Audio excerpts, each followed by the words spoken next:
listening to The Zone, ESPN Radio, 1600 AM, Cedar Rapids. We now leave our network programming to bring you the following special sports presentation. Cedar Rapids Kernels, let the good times roll. Play ball! Are you ready to let the good times roll? Are you ready for Kernels baseball? The Zone, ESPN Radio, 1600 AM, and the Class A affiliate of the Anaheim Angels welcome you to Cedar Rapids Kernels baseball. Now, in his ninth season as the voice of the Kernels, here's John Rogers.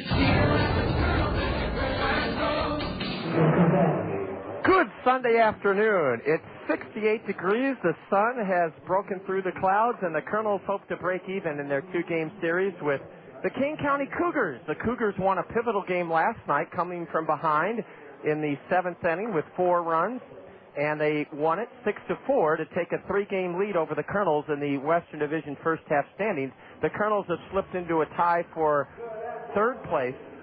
It's Kane County, then Clinton 2.5 back of the Cougars, then the Kernels and Beloit, and in fact Peoria 3 games out. So a real dogfight for the playoff slots in the first half race.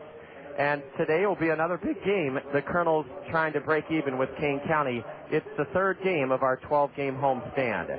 Rockin' Ray and Skydog USA are going to perform this afternoon on Viola Gibson Elementary School Day here at the ballpark, and you'll get an inside look and learn about what Rockin' Ray and his dogs are all about next on the Dugout Interview. You're listening to Kernel Baseball on the Zone. Did you know nearly 40% of all the waste going to landfills is paper? That includes newspapers, magazines, catalogs, junk mail, computer paper, cereal boxes, pop and beer cartons. Your friends at Cedar Rapids Solid Waste and Recycling encourage you to recycle those common household paper products by putting them in your blue recycling box on Collection Day. Save our landfill space. Recycle your paper waste.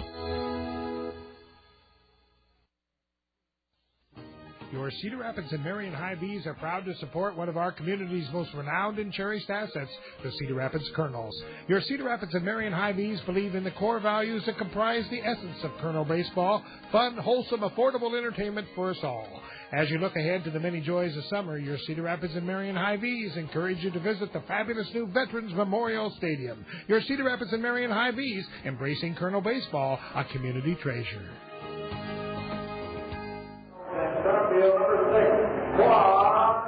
Ray, you are a wonder in terms of what you and your dogs are able to do to entertain and bring smiles to faces of young and old alike. And I wondered if you could tell us the whole concept of your entertainment act. You are the master.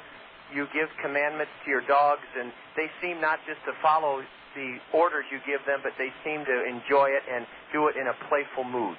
You know, they really do. They live to play with the disc, and they love doing it. So my part's easy. We just got to teach them, you know, what performances we want them to do. It takes us about a year and a half to train them. Once they got it, they live for it. They really, you got to have them out there playing every day, or they'll let you know that it's time to go, and they'll be finding other things to play with. They're like children, and they love the spontaneity of play. You know, absolutely true. And they're a lot like humans because they all have their own personalities. They're all different dogs. You work and train within their ability, and it just makes it a lot of fun for all of us. And just really glad people love to watch what we love doing. Oh, well, they love to watch it, Ray. I looked down from the broadcast booth last night, and the smiles on the kids and the adult faces. And I don't care what people say. Dogs smile, too, and they were very happy. Oh, most certainly. My dogs are always smiling. When the discs are out, they're happy dogs. Ray, you mentioned it takes about a year and a half to train them. Let's take a step before the training process. Are these dogs specially breed? Are they thousands of dollars? How do you come upon these smart dogs? Well, actually, we really advocate all of our dogs are rescued from animal shelters, and we've been fortunate. We've worked with a number of the rescue groups over the year. Tony LaRussa, the manager for the St. Louis Cardinals, doesn't live far from where I'm at in California, and we worked with Tony over the years, and we've tried to save, as many dogs, get them out of shelters, and every year we get at least 2 more dogs out and train them, work with them. They can't always work into our show, but we get them a good home once they're trained, and we can provide them, a life. They're not being put down like millions of dogs every year. So we really advocate spade and neutering. The best dogs in the world can be found at shelters. If you don't know a specific breed, if you're looking for a pet, please look at the shelters first and save a dog's life. Boy, Ray, I had no idea that you had that as your foundation, that you go into animal shelters, and it's got to be difficult because when you look at, you want to take all of them home with you, and yet you're able to get a couple of a year. And then what are you doing in that year and a half? Are you getting to know them as their master? Are you treating them in a loving, kind way? Are you teaching them basic obedience right off the bat? Take us through the progression, please. Certainly. Well, basically all of the above of what you just mentioned. We bring them into the house. We let them acclimate to, being surrounded by a new facility. My dogs, getting to know where they're at. And, usually a few weeks they understand that they have a place and that they're living there and they're getting fed regularly. And, it doesn't take long for a dog to start bonding with you. And what we do immediately is start getting them into obedience classes. And I've done it so many times over the years now. We have enough dogs, and I have another group that works with me that sometimes we'll just do it on our own hours and continuously obedience training. And once we have some good obedience commands down, then a lot of the reward is the disc. We start rolling them so the dog can get them. We got to have a dog with the aptitude that loves to fetch, and then we just start progressing into the tricks that we do that you see on the field. Like we mentioned, it takes about a year and a half, and depending on the dog, what tricks they can learn and how they fit in the program, and we just try to make it as fun and as enjoyable, and that the dogs are just loving it. Most of our dogs are working breed mixes, and by that I mean a dog that would be like herding, those types, but mixes. And we always try to advocate to people, when you're looking for an animal, a pet, get one that fits your lifestyle. You'll see us out here having a lot of fun, but that might not be the dog for you and your lifestyle. If you're working every day, these dogs will find jobs to do, and you might not like them if you don't keep them active. Ray, that's a wonderful description of what you do. Now, what percentage of dogs like to fetch? Does virtually every kind of dog like to run after a tennis ball or a bone or the frisbees? Or are there some dogs you'll throw something 1,000 times and the dog will just look at it and show no interest? Oh, certainly. There's dogs that just have no interest. Even dogs that are bred, retrievers and things, there's some of them that they just don't have the interest. So it's like an individual. It's like a person. Each dog has their ability, their wants, desires. So it's really just up to the dog, what kind of, we call it prey drive. And it's a dog that really, would be the leader in a pack, or a dog that really has that high prey drive. That anything that moves, it wants it. Rockin' Ray is just a fabulous addition to the entertainment aspect of professional sports. He's our dugout interview guest on this Sunday afternoon, and we'll be back to continue our chat with the wonderful, marvelous entertainer, Rockin' Ray, the master of Skydogs USA. You're listening to Colonel Baseball on the Zone. Kernels fans, your Cedar Rapids Taco Bell restaurants have something new for you to cheer about this season. A Taco Bell 10 spot. When the Colonels score 10 or more runs in any game this season, you'll score beef tacos for just 39 cents the very next day at any Cedar Rapids Taco Bell. That's a savings of 50 cents per taco, limit 10 per customer. Remember, when the Colonels put up a Taco Bell 10 spot by plating 10 or more runs in any game, you get up to 10 39-cent beef tacos the very next day at any Cedar Rapids Taco Bell. Butterflies in your stomach. You know the feeling, like when you're not sure you found the best loan. Well, set those butterflies free. Talk with a knowledgeable banker at Wells Fargo. Whether you're interested in a home equity loan, mortgage, or auto loan, we can help you find a product that's just right for you, including unique financing options you won't find anywhere else. And every Wells Fargo loan has competitive rates and affordable payment options. So be sure you found the best loan. Call or visit Wells Fargo. Wells Fargo, the next stage. Wells Fargo Bank, N.A., Equal Housing Lender. Ray, you mentioned the Frisbee retrieving and catching, and some of the other things we've enjoyed seeing here this weekend, including this afternoon, will be the jump roping and the retrieving of the baseball bat. How do you train a dog to do those two marvelous skills? We get creative because one of our favorite shows, and we do most of them, are the minor league baseball team and some of the majors, and it's just a blast to do. So we incorporate other tricks that we format for our shows, and playing bat boy is one. The bottom of the fifth, the dog's always the bat boy, and we have it voiced over to the ones that are old enough out there that remember the Batman TV show, and we voiced it over to Bat Dog instead of Batman. And it was just really progression, just starting with a little bat and having the dog, every time he saw the bat, no matter where it was, he'd run over and get it and bring it back to me. So now, the dog that we're actually working with is Skydog. He's a Lab Bull Terrier mix, and he's 16 years old, maybe 17, we're not sure because when we rescued him. And it's his staple of the baseball game. He comes out, and he knows where the bat's at every time, and he loves getting it and bringing it back, and it works really, really great, and the fans really enjoy it. Yeah, the crowd loves it. It is. It's one of our favorites. We love watching Skydog play bat boy, and he's been featured on ESPN with it and some other shows, so we've been really fortunate that people enjoy what we're doing. We sure do, Ray. And finally, I know our listeners will be interested in hearing that your spring and summers are busy with baseball, but I understand that the NFL is on your list during the fall and winter. Oh, certainly. We've been very fortunate. We've worked with almost every NFL team. We've been at the Super Bowl twice.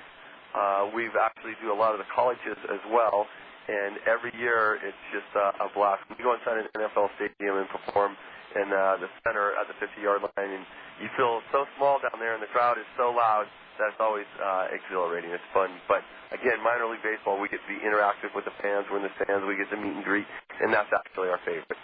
After a year and a half of training the dogs, how often do you practice with them? Oh, it's continuous. It's almost a daily basis that we're going through small routines and doing different things. And like you said, the other tricks that we've taught them, jumping rope, playing bat boy, things of that nature. And it's really, the dogs, it's playtime. To me, it's practice time. But I always like to make my practice time playtime and make it fun for us all.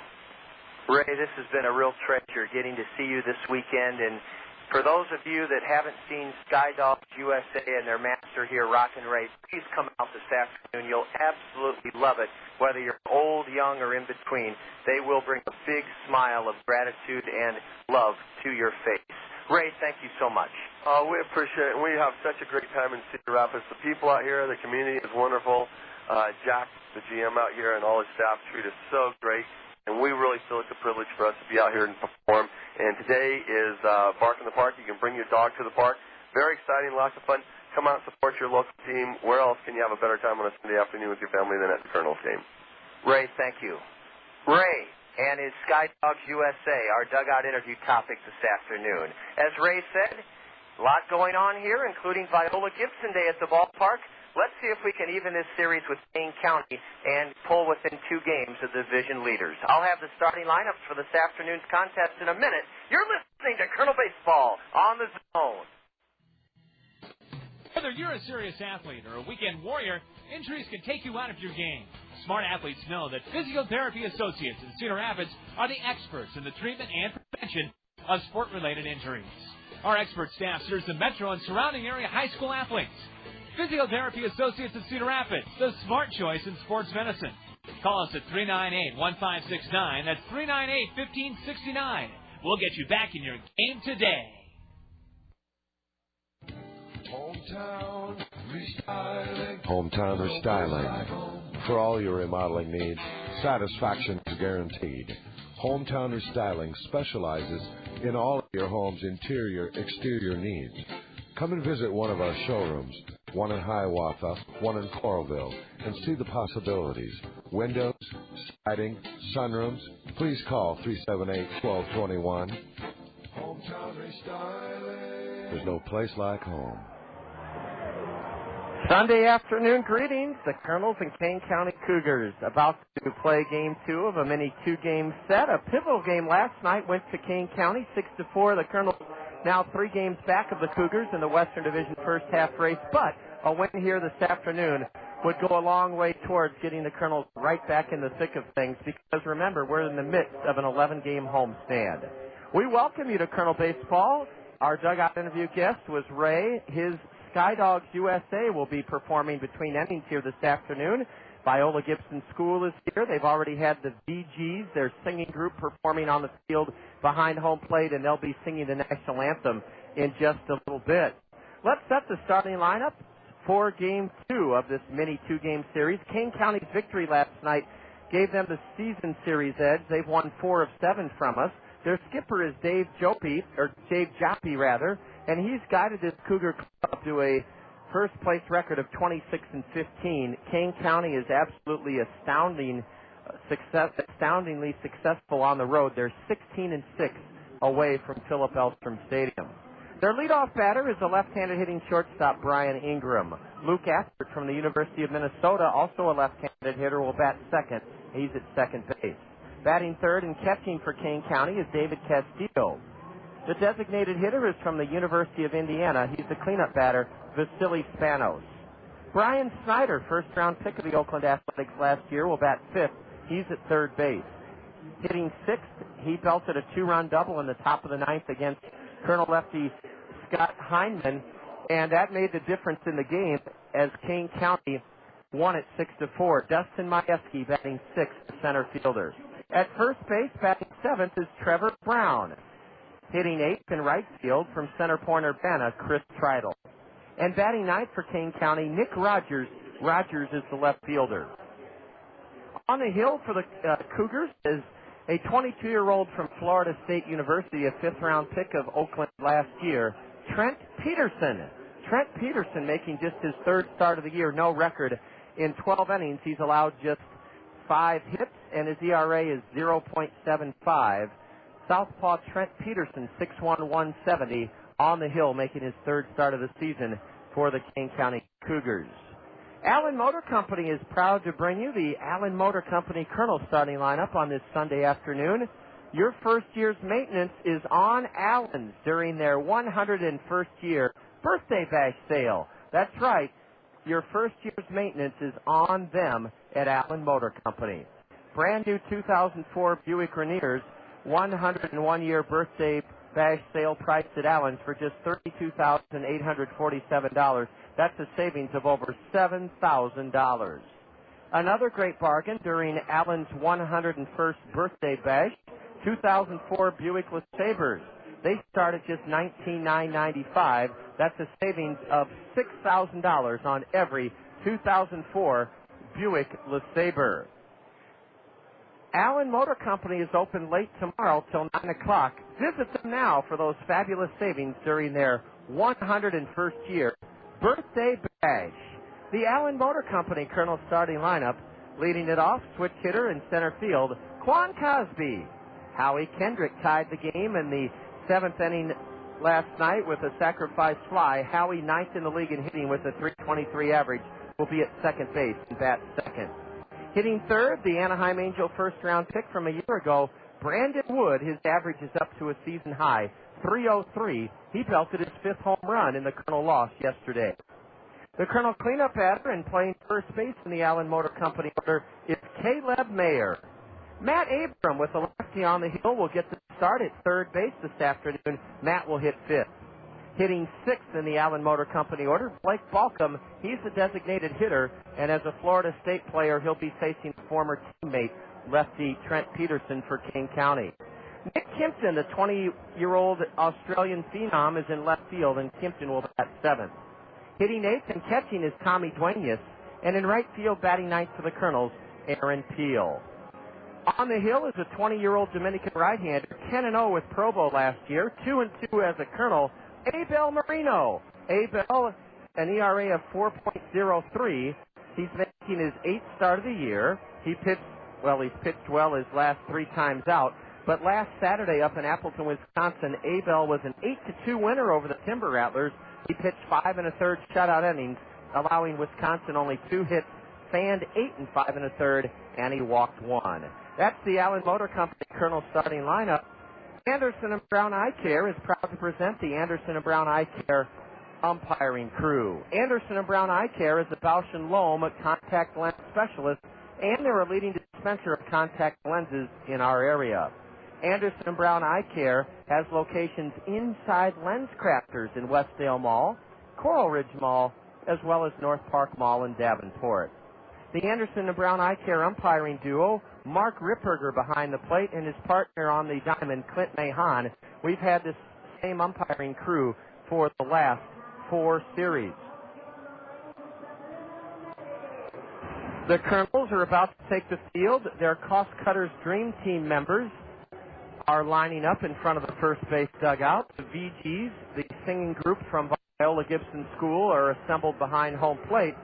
And before the Cost Cutters Dream Team members take the field, we want to remind you that we open up a 4-game series against the Class A Midwest League affiliate of the Cincinnati Reds. The Dayton Dragons are here tomorrow night, Tuesday night at 6:30. Remember, Tuesday night you'll want to get here early because the first 1,000 of you Colonel fans to come through the gate on Tuesday night will receive a miniature playground ball from the Futon Connection.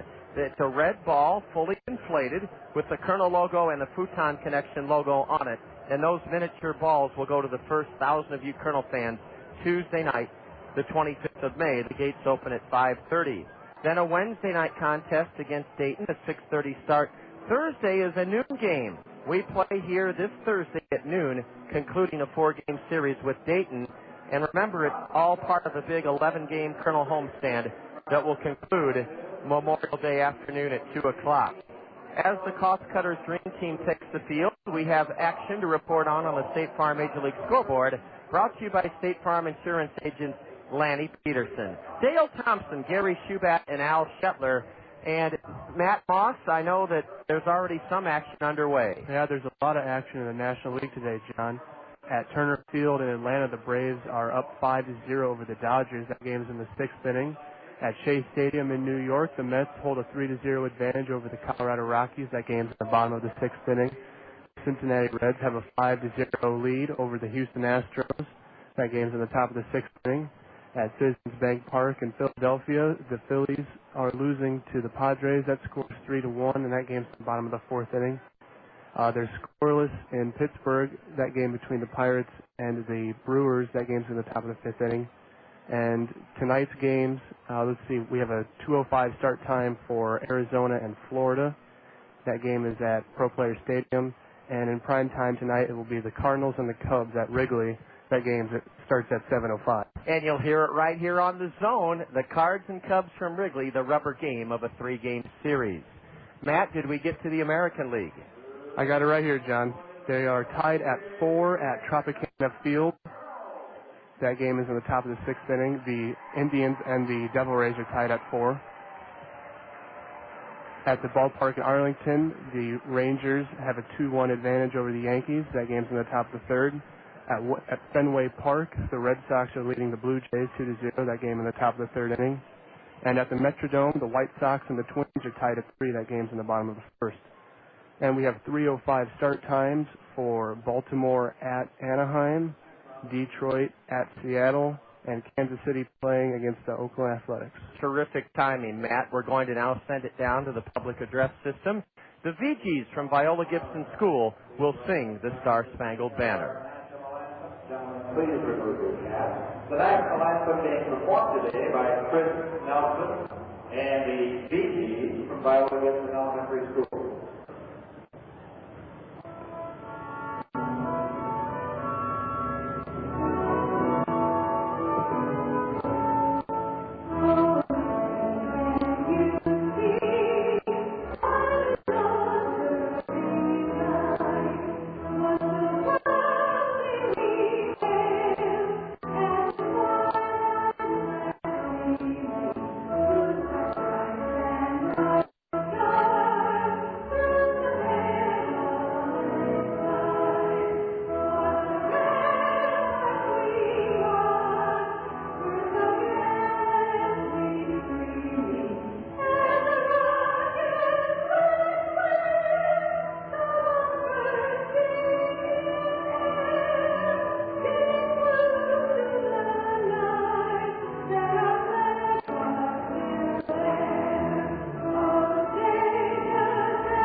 What a fantastic performance by the VGs and their singing leader, that was Chris Nelson.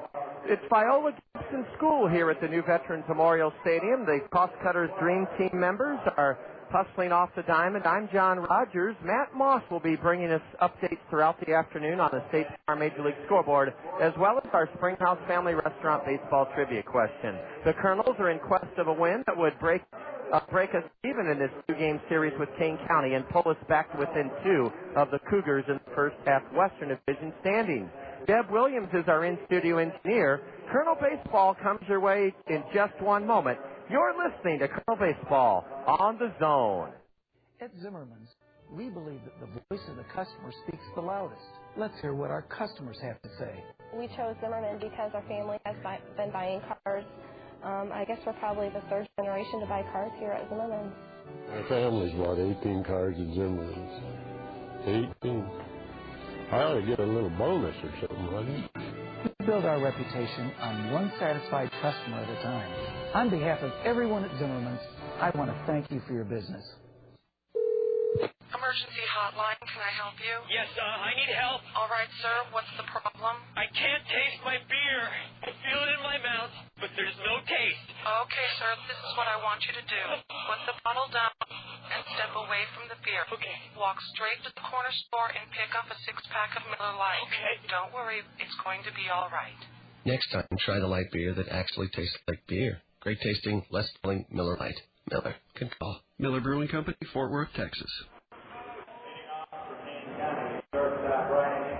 Brian Ingram will lead off for the Kane County Cougars, who increased their lead over the Kernels to 3 games with a victory here last night. Ingram was a big part of it. He was 3 for 5, a 2-run single off of Colonel reliever Alan Buckley in the 7th, tied the game at 4. That tied the game at 3, and then a leadoff single in the 9th inning. First pitch from Abel Marino is in there at the knees, a strike called. Ingram, a left-handed batter,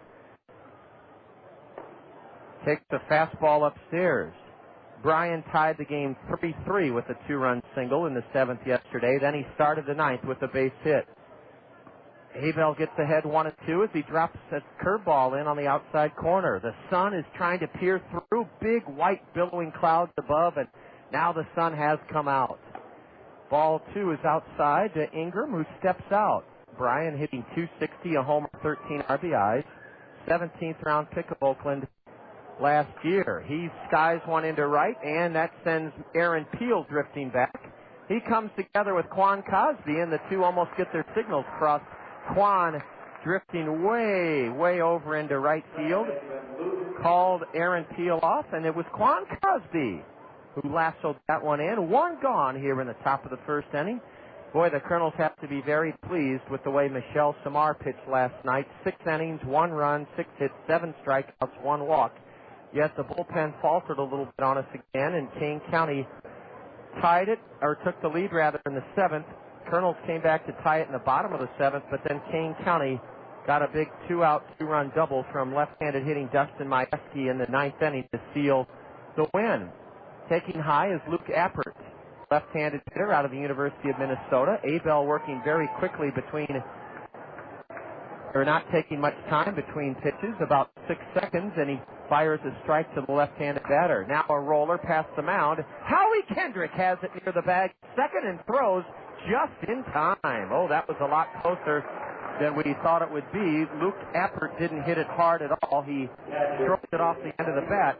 And all of a sudden, there are 2 gone here in the Cougar 1st inning, and the batter is David Castillo. David hitting .308, 5 homers, 22 runs driven in.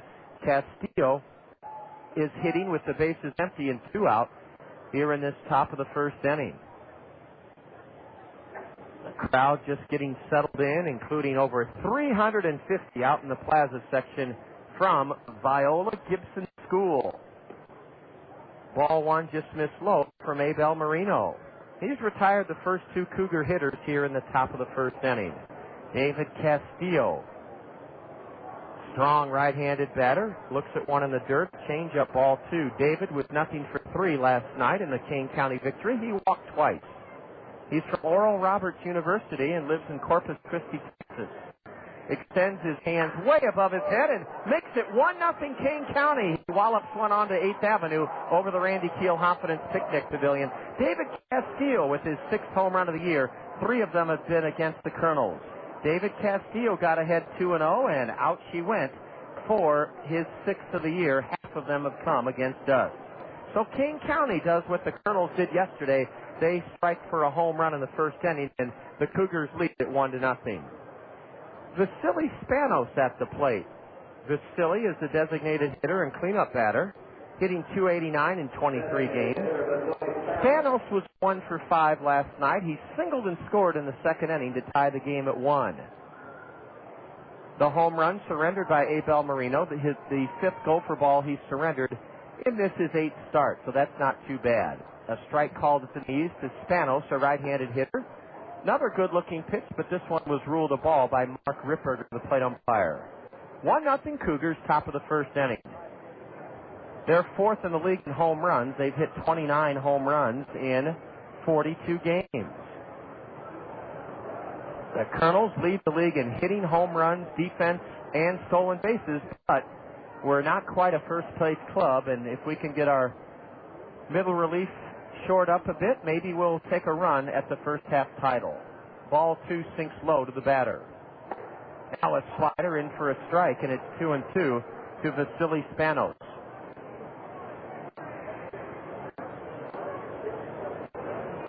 Good-sized crowd here on this sunny Sunday. Spanos pounds one foul over the Miller Mezzanine Terrace. Who's enjoying the game up there this afternoon? Kennedy High School staff and a group headed by William Murray. Lots of great folks out on the Randy Keel Confidence Picnic Pavilion as well. They are from Kroll Ready Mix, Lynn County Iowa State University Alumni Association, and Zion Lutheran Church. Another foul by Spanos. Now Vasily taps one up the third baseline. It's foul as Tommy Duenas hustles after it a third of the way up the third base side. Gorgeous afternoon for baseball here on Viola Gibson Day. It's 315 down the left field line, 325 down the right field line, 400 feet to straightaway center. Gigantic scoreboard in right center field between the 403 and 390 marks. And the Kernel logo and crest sits high atop the Rockwell Collins game link, atop that state-of-the-art scoreboard. Vasily Spanos has fouled off 3 two-strike pitches. He went around on a curveball. Strike 3. Spanos didn't mean to, but he swung at a pitch way high, and very little damage done by Kane County in the first inning. 1 run on a home run, 1 hit, no Kernel errors. The Cougars leave the bases empty. And after 1/2 inning, Kane County won. The Kernels coming to bat. You're tuned to Kernel Baseball on the Zone.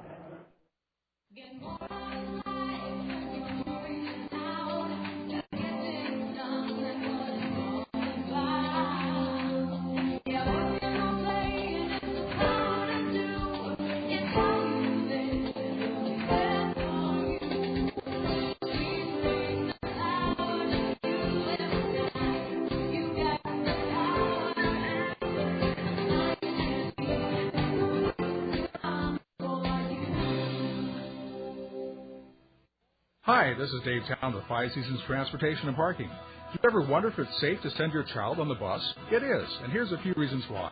All the buses in Cedar Rapids are equipped with security cameras, so the drivers always know what's happening behind them. The buses also have global positioning systems, or GPS, which means they can be tracked at any time by satellite. Does that surprise you? It shouldn't. Five Seasons Transportation takes safety very seriously, and we've taken many steps to make sure your child will have a safe, easy ride every time they take the bus.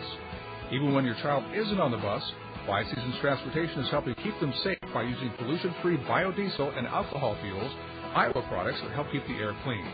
And if your child is ever in trouble, they can always flag down a bus for help. I'm Dave Town, and I like to think of the bus as a traveling safety cocoon, motoring along Cedar Rapids streets. And keep in mind, if the bus is that safe and easy for your child, maybe you should think about riding the bus to work. Affordable, convenient, and safe. That's the bus. Ride it.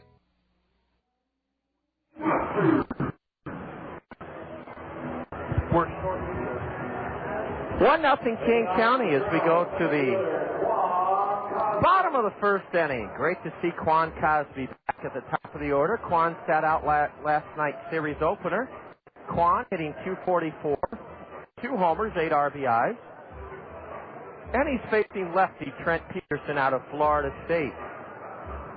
A 2-out home run onto 8th Avenue over the Randy Keel Confidence Picnic Pavilion by David Castillo has given the lefty an early advantage. Peterson is not a big guy. Trent's only 6'1", 170. And Brian Snyder is guarding the line and playing shallow at third in on the edge of the grass for the visiting Cougars, who are wearing their gray road uniforms with black hats, black sleeves, and Oakland Athletic white shoes. A change-up that wouldn't have broken a pane of glass is a strike called on the outside corner to Quan Cosby.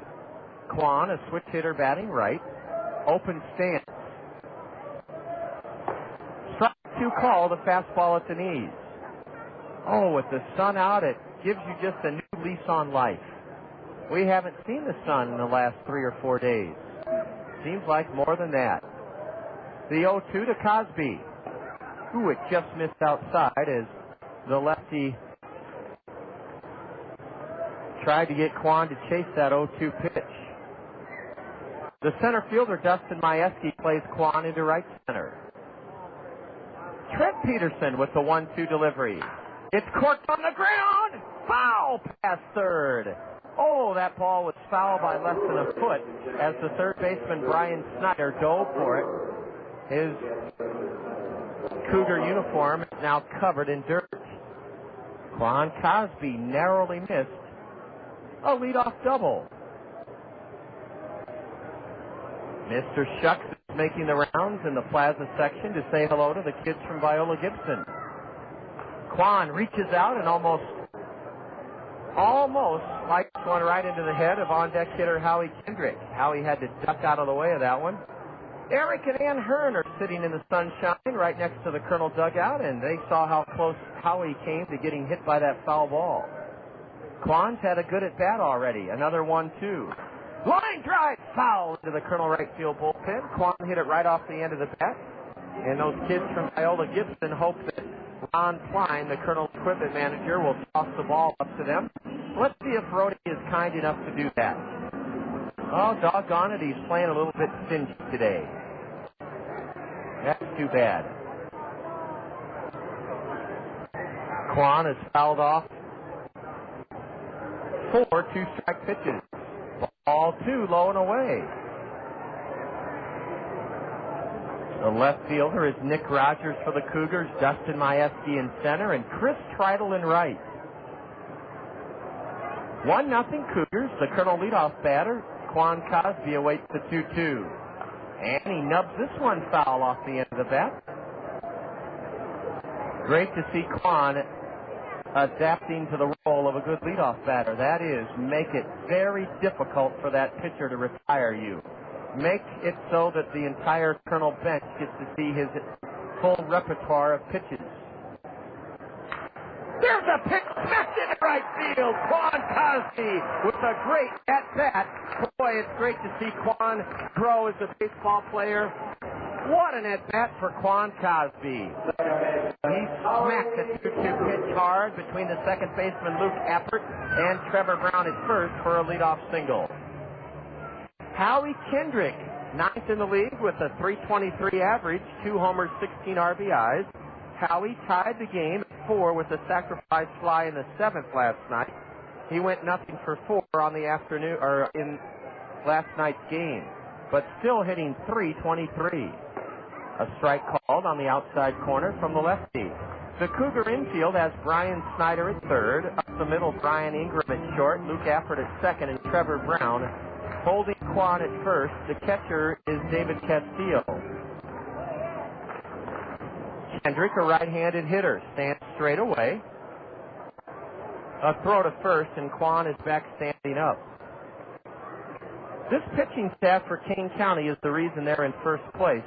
Their earned run average is 3.43. That's the third lowest in the league.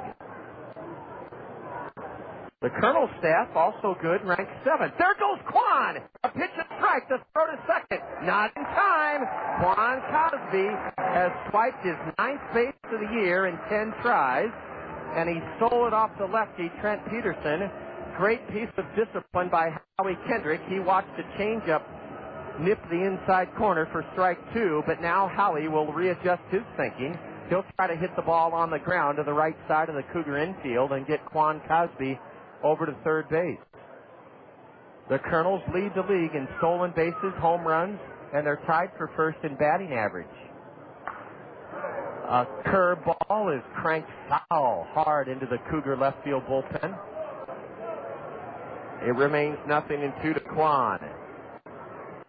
Well, Colonel General Manager Jack Rader has been so patient on this homestand, waiting, and like all of us, just praying for better weather. And I think there goes Quan. Line drive, base hit left field. Cosby will round third and score to tie the game at 1. Here in the bottom of the first inning, Howie Kendrick with the RBI single as he hit a bullet into left field. Quan was running on the play, and Howie Kendrick has tied this game 1-1 in the bottom of the first inning, and the Kernels have come out with a very determined approach here this afternoon. The ball club was so disappointed in dropping last night's game. They fought so hard and competed with everything they had, but couldn't hold on to a 3-1 lead after 6 innings. Howie Kendrick driving home Quan Cosby, and now Howie may be doing some running with the red-hot Brandon Wood at the plate. Brandon has hit safely in 12 of his last 13 games with 8 runs driven in, 5 stolen bases, and he's hitting a .434 clip in the last 13 games. He squibs one foul off to the right, the on-deck hitter, Caleb Mayer. Well, I was saying that when you don't see the sun for 4 or 5 days, it kind of puts everybody in a dour, tough mindset. But Jack Rader and Doug Nelson, the two fellas that skipper this Colonel ship, have been very positive with the front office, telling us just to hang in there and that the good weather will come. The big crowds, well, we have a very impressive crowd here this afternoon. They'll start coming, and what a beautiful Sunday it is. The lefty checks Howie Kendrick and throws over there. Howie dives back in hand first. And it is just wonderful to see the sun shining so brightly right now. The Miller Mezzanine Terrace is brimming with activity. So is the Randy Keel Confidence Picnic Pavilion in left. The plaza section is full of people from Viola Gibson. A change-up low and away, 1-1 to Brandon Wood. And we have yet to see Skydog USA and Rockin' Ray. Rockin' Ray was our dugout interview guest this afternoon. Is Kendrick running on this 1-1 pitch? No, he draws a throw, and he's backhand first.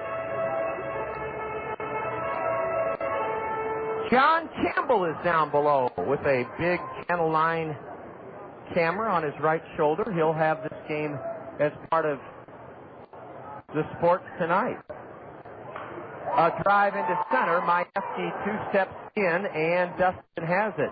Brandon Wood hit it solidly, but lifted it to straightaway center for the first out of the Colonel first inning. That brings in Caleb Mayer. Caleb had a terrific ball game last night. 3 for 5, or rather 3 for 4. He singled and scored in the 7th inning to tie the game at 4. Caleb with a .221 average after his 3-hit performance last night. A couple of homers, 10 RBIs. What a tribute to Caleb Mayer. Bobby Magallanes has put him in the cleanup spot this afternoon in the Allen Motor Company order. A pitch out, and Howie Kendrick was not going. David Castillo dropped the pill, but Howie was not running on that first delivery. From Trent Peterson. He pitched in Fort Wayne Tuesday night. That was his last start. A no decision in a Kane County victory. He gave up 1 run in 7 innings. A throw to first, and Howie back again hand first. Peterson in that 7-inning stint Tuesday in Fort Wayne, 1 run, 4 hits, 6 strikeouts, no walks. The Kernels have really made him labor here in the bottom of the first inning. They have the runner picked off, and the throw by the first baseman in the dirt. But what a play by the shortstop, Brian Ingram, as Howie Kendrick is picked off. That went 1-3-6. 1-3-6, a pickoff of Howie Kendrick. For just a moment, it looked like Howie might be bailed out by Trevor Brown. The first baseman threw a wicked peg into the dirt, but Brian Ingram, the shortstop, stayed down on it and was able to glove it and tag Howie out. Now the bases are empty with 2 on for Caleb Mayer, who's ahead in the count 1-0. A changeup dips low to the right-handed batter who steps out. Yes, this ballpark is gleaming with sunshine, we're glad to say. Ball 3 is high and outside to Caleb Mayer. You get a day like today, 68 degrees and sunny, and brother, do you count your blessings?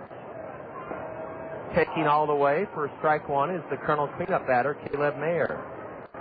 We have over 45 dog owners here on Bark at the Park Day enjoying the action out on the lawn section in left field. There's ball 4 outside. Caleb Mayer's aboard. And I shudder to think what the pitch count is of lefty Trent Peterson. I bet he's thrown about 30 pitches here in the first inning. Matt Abram ordinarily hits left-handers very, very well. Abram, the number 5 hitter in the Allen Motor Company order, batting 184. A pair of home runs. They came in a doubleheader sweep of the Beloit Snappers on our recent road trip. Bashing one foul into the backstop, strike one, is Matt Abram. We're tied at 1 in the bottom of the first inning.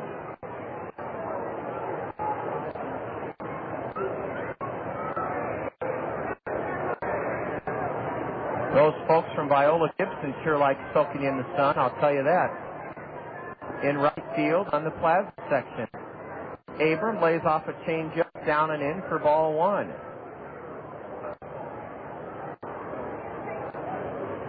And as we look down the right field line, the plaza section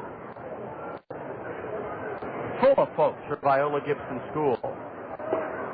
Ball 2, low and in to the right-handed batter, Matt Abram. Matt hit 197 in 41 games as a Colonel a year ago, and in 41 games he belted 7 home runs. On that pace, he would have hit 25 home runs had he been in the lineup every day last year. Swing and a foul. Abram took a big cut at a 2-1 delivery. Now the count even, 2 balls, 2 strikes.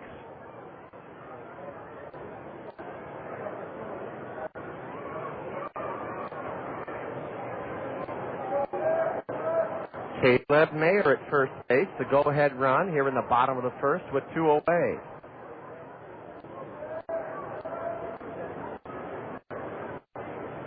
Ooh, a breaking pitch, strike 3 called. Matt Abram was fooled on a terrific Uncle Charlie from lefty Trent Peterson. In the first for the Colonels, 1 run on 2 base hits, a walk. No Kane County errors. The Colonels strand a runner, and after 1, it's the Colonels and Cougars tied at 1. And you're tuned to Colonel Baseball on the Zone. Toyota Financial Services of Cedar Rapids understands the importance of reading in the lives of our community's children. That's why they're proud to fund the 6th annual Toyota Financial Services Colonel Summer Reading Program.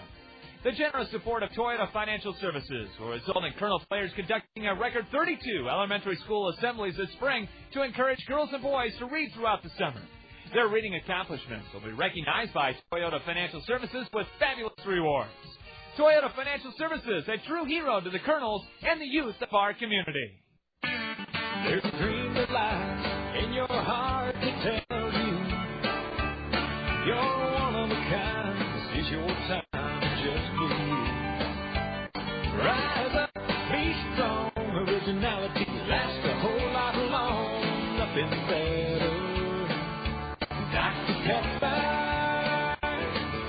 The taste of originality, Dr. Pepper. Salute individuality, Dr. Pepper. Do what you do, your moment has come. You're not like anyone. Nothing better. Dr. Pepper. Do what you do, your moment has come. You're not like anyone. Nothing better. Dr. Pepper. On this beautiful sunny Sunday afternoon, the game time temperature of 68. We go to the top of the second inning, tied at 1. Brian Snyder, the third baseman, a number 5 hitter, steps in to face Abel Marino. Abel making his 8th start of the year, and his first pitch is taken low and outside. Ball 1 to Snyder. Brian Snyder, 22 years old, lives in Florida, went to Stetson University. He was 1 for 4 last night. He tied the game in the second with an RBI double. He walked in the ninth. Ball 2 way outside from the Colonel right-hander. The Colonel record at home this season is 12-9. Overall, we're 23-18. Snyder ahead 2-0. Cocks his hands high above his ear and kicks a strike called. Colonel outfield plays Brian Snyder, the Oakland A first-round draft pick from a year ago, straight away. Ball 3, low and away from Marino. Abel has fallen behind the number 5 hitter. He's a .308 hitter, 3 homers, 27 runs driven in. Strike 2 called. Now the count full. This is just the scenario the Oakland A's teach their minor leaguers is to work deep into counts and get on base. That's how Kane County won the game last night. A pair of walks drawn by their number 8 and 9 hitters. A pitch sliced into right, but right at Aaron Peel for the first out of the inning. Brian Snyder hit it right on the nose, but lines out to right. And Abel Marino fell behind 3-1, but he did not walk Brian Snyder. He forced him to put the ball in play. Dustin Majewski snapped a 4-4 tie in the top of the ninth last night with a 2-run double into right field. Majewski with 2 homers, 24 RBIs. He's a left-handed batter hitting .297. Dustin from the University of Texas. 5'11", 190, 22 years old. A pitch just misses outside from Marino. The Colonel infield this afternoon, Matt Abram at third, Brandon Wood at short, Howie Kendrick at second, and over at first, Caleb Mayer. A swing and a miss on a good changeup from Abel Marino to Dustin Majewski. It's Kimpton in left, Cosby in center, and Aaron Peel in right. Ball 2 is high and inside to the left-handed batter.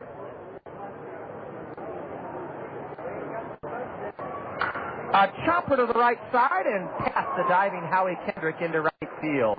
A seeing-eye base hit through the hole by Dustin Majewski gives the Cougars a runner at first with 1 out, and Trevor Brown batting for the first time in this series. Brown is 25 years old, and he was originally signed by the San Diego Padres back in 2001. Played independent league baseball the last 2 seasons in the Frontier League.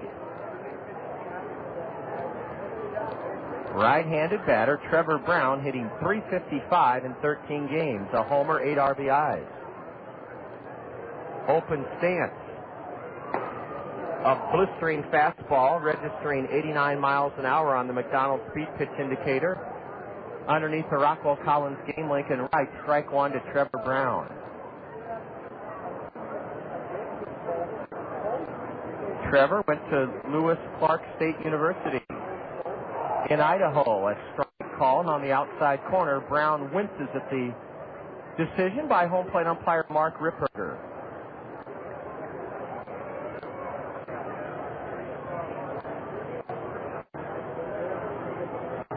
Will Abel come right after him ahead 0-2? I think he might. He did, in a swing and a foul over the extended catcher's glove of Tommy Duenas.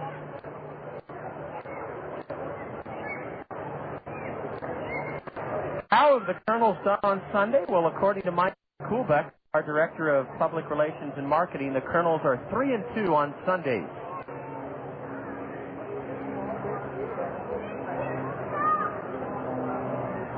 A line drive, double play, a line drive, caught at first base by Caleb Mayer, and then he put the tag on the runner, Dustin Majewski. Trevor Brown crushed it, and he lined it right at Caleb Mayer. Caleb caught it, and then in one fell swoop, he tagged the runner, Dustin Majewski, to end the inning. What a big break for the Kernels. a break we deserve, and it ends. It ends the top of the second inning. No runs for Kane County, one hit, no Colonel errors, a double play, and the Cougars lead. The base is empty. A terrific play turned in by Caleb Mayer at first base, an unassisted double play. We go to the bottom of the second inning. Ray, the master of Skydogs USA, is doing his myriad of magical tricks, having his Skydogs catch frisbees all over the middle of the diamond. The Kernels come to bat in the home half of the second, tied with Kane County 1-1. And you're listening to Colonel Baseball on the Zone. You're in the Zone. Attention sports fans. Iowa's #1 sports announcer is right here on the Zone. For the second year in a row, the Iowa Associated Press has named Scott Unash the best damn play-by-play announcer in the state. Fact is, Scott's dedication to outstanding coverage of area metro sports is unprecedented. The guy eats, sleeps, and breathes local sports. You can catch Scott weekday afternoons at 3 on the 19th hole with Scott Unash, and Saturday mornings at 9 when he hosts the Hy-Vee Coaches Corner. And in addition to great seasonal high school play-by-play, you can hear Scott calling all the hot action of Hawkeye Downs racing on Friday nights. Scott knows sports, and once again, he's AP's top play-by-play announcer of the year. One more reason why you need to keep it in the Zone. ESPN Radio, 1600 AM. That old glove you're wearing gets you $2 off any new regularly priced one you purchase from Jones, Twin Pines, or Ellis Golf Shop. Leather or all leather, get $2 off when you trade in any time in May. And 2004 golf shoes start at just $49.95. Top brands like FootJoy, the #1 shoe in golf, the new Dexter shoe, and Nike make selection easy. Great values from the Iowa PGA Section award-winning golf shops. Cedar Rapids Golf, serving your needs to a T. Blake Balcom, the #6 hitter in the Allen Motor Company order, will face a former teammate from Florida State University, Trent Peterson.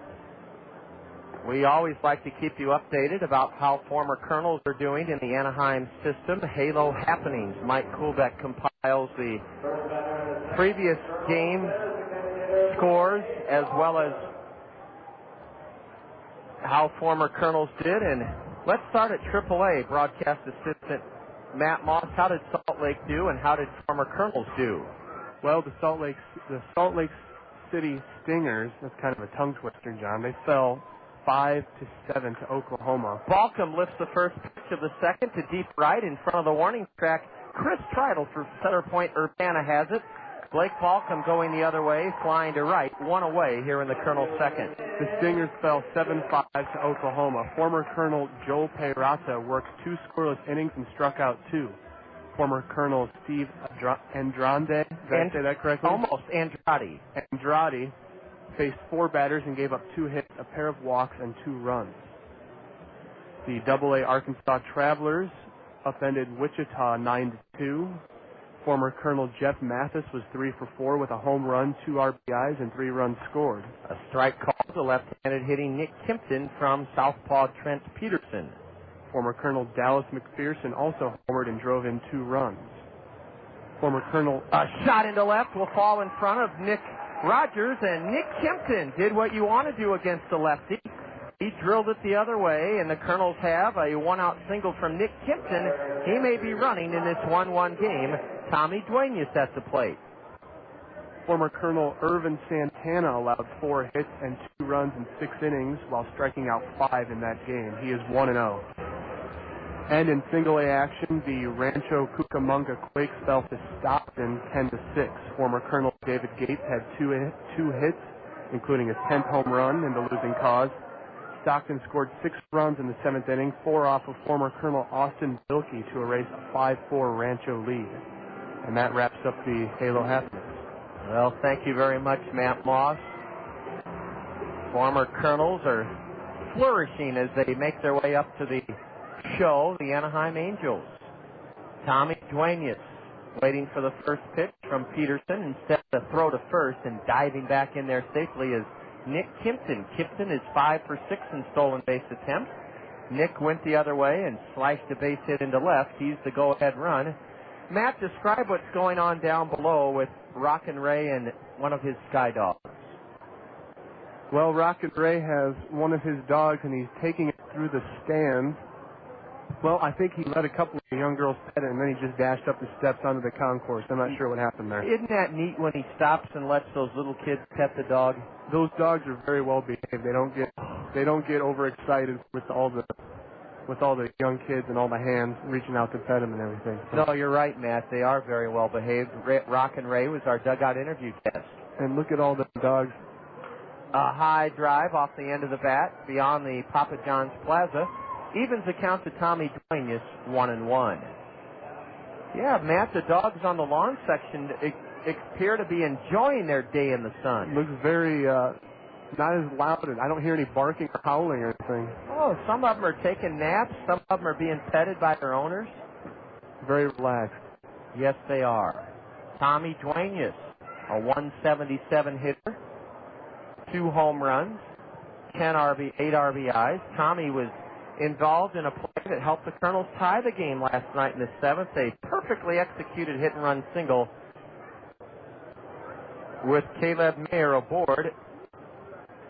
Mayer took off for second, went to third on the base hit on the ground through the left side. Nick Kimpton is preoccupying the thoughts and actions of lefty Trent Peterson. Peterson continues to throw over there. 1-1 our score. Bottom of the second inning. The sun has disappeared for just a few moments. A high fly ball into shallow right. Chris Tritle comes in and makes the grab. 2 gone as Tommy Duenas flies to right. Now Aaron Peel will bat for the first time in this series. Aaron, a right-handed hitter, batting .219. 6 home runs, though, 12 RBIs. Aaron batting 9th in the Allen Motor Company order. The Angels took Peel in the 11th round of the 2002 draft, right out of high school in Texas. He has an open stance, a right-handed hitter. And he goes the other way and drives one foul beyond the Papa John's Plaza down the right field line. Our Culver Small Fry is going to take the field after the Kernels bat here in the second inning.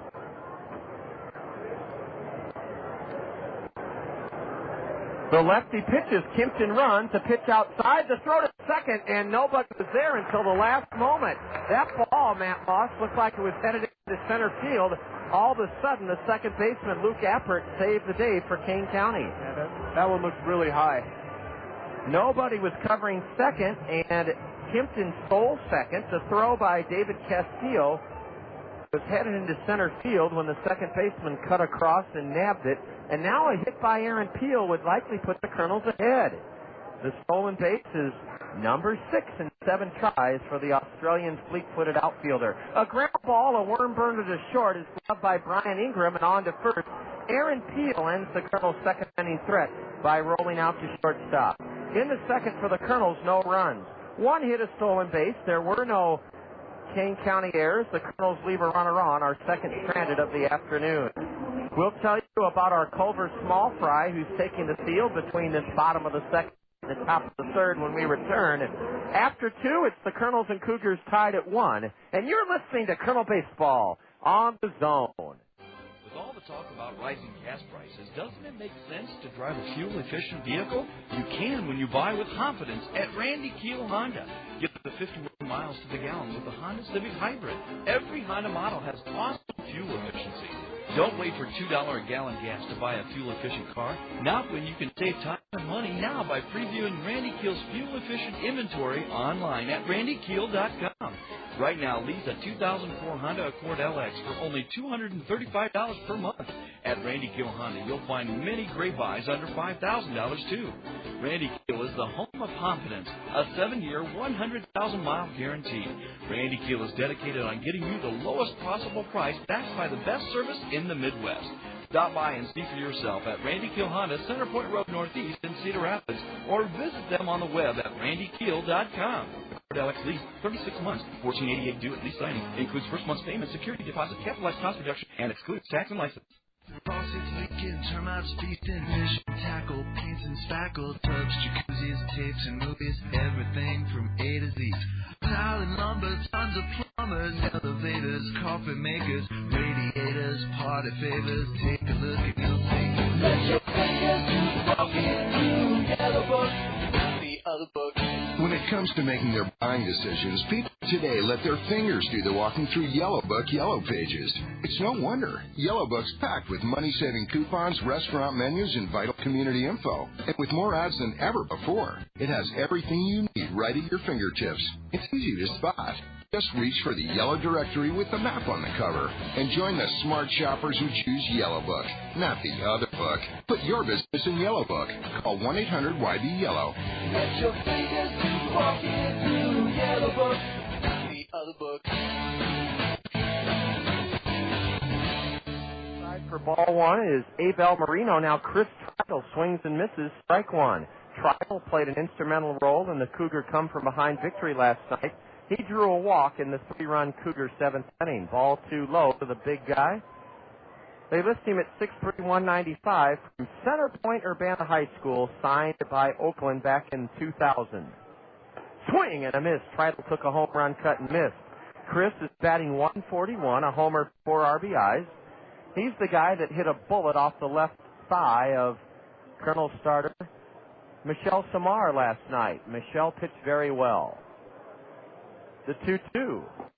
Strike 3 call. That's an ease outside corner, and Chris Tritle is the second strikeout victim of Colonel right-hander Abel Marino.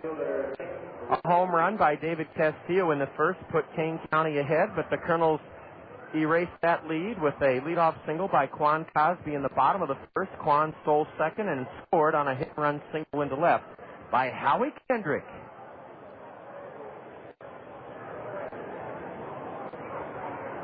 Nick Rogers takes a strike call. Nick has some of the thickest calves you'll ever see. He must do a lot of work in the weight room. This fella played for Kane County last year in 89 games, and he's in the hole 0-2 as he pops one foul onto the grandstand roof behind home plate. Rogers, a .241 hitter with Kane County a year ago, 5 homers, 34 RBIs. Nick has played in 20 games this season.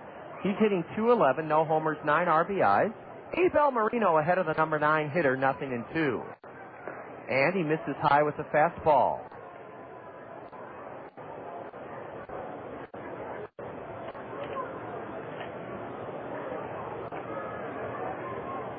There's a drive off the end of the bat, foul, first base side. Our Culver small fry of the game took the field between the bottom of the second and the top of the third. It was Nick Brewer. Nick Brewer is still looking at the baseball that Colonel second baseman Howie Kendrick autographed for him as the Culver small fry. Nick is wearing a Culver's cap, and he registered for his chance to take the field as the Culver small fry of the game when his parents took him to one of the 2 Culver's frozen custard and Butterburger restaurants. The 2-2 pitch was waved at by Nick Rogers. He was fooled, and he strikes out swinging, 2 away on strikes in the Cougar third inning. You can, your son or daughter can enjoy the same thrill that Nick Brewer did, and that is take the field between innings of a Colonel game and get the autograph of their favorite Colonel player as the Culver's small fry of the game by registering at either of the Culver's frozen custard and Butterburger restaurants. One is in Hiawatha off of Boyson Road, I-380 Boyson Road exit across from Allen Motor Company. A ball outside to Brian Ingram, and now ball 2 taken outside. Abel Marino trying to retire the side in order for the first time this afternoon in this 1-1 game. Ingram, a left-handed batter with an open stance, checked his swing in time, apparently, on a slider down and in, ball 3.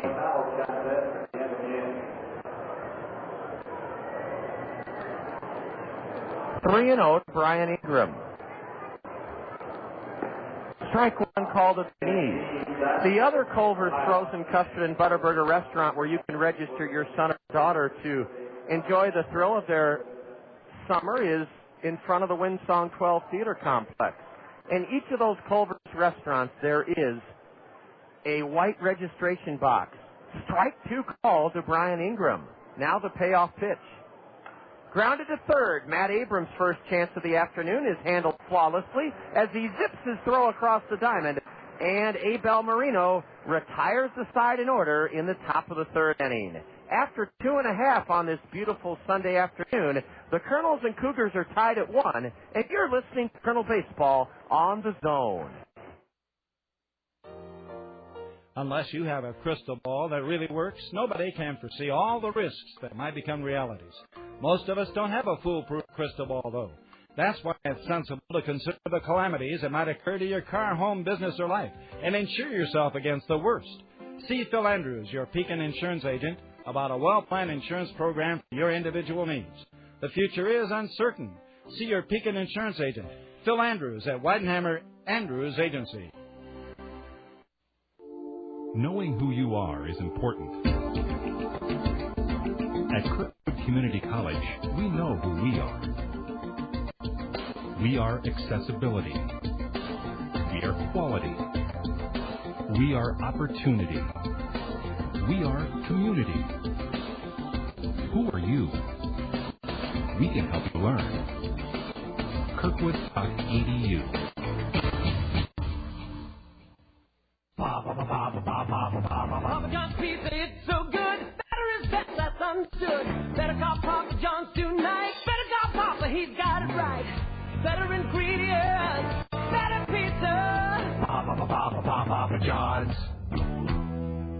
Attention baseball fans, call your local Papa John's for our home run special. Get a large pizza with up to 3 toppings of your choice for only $9.99. Papa John's.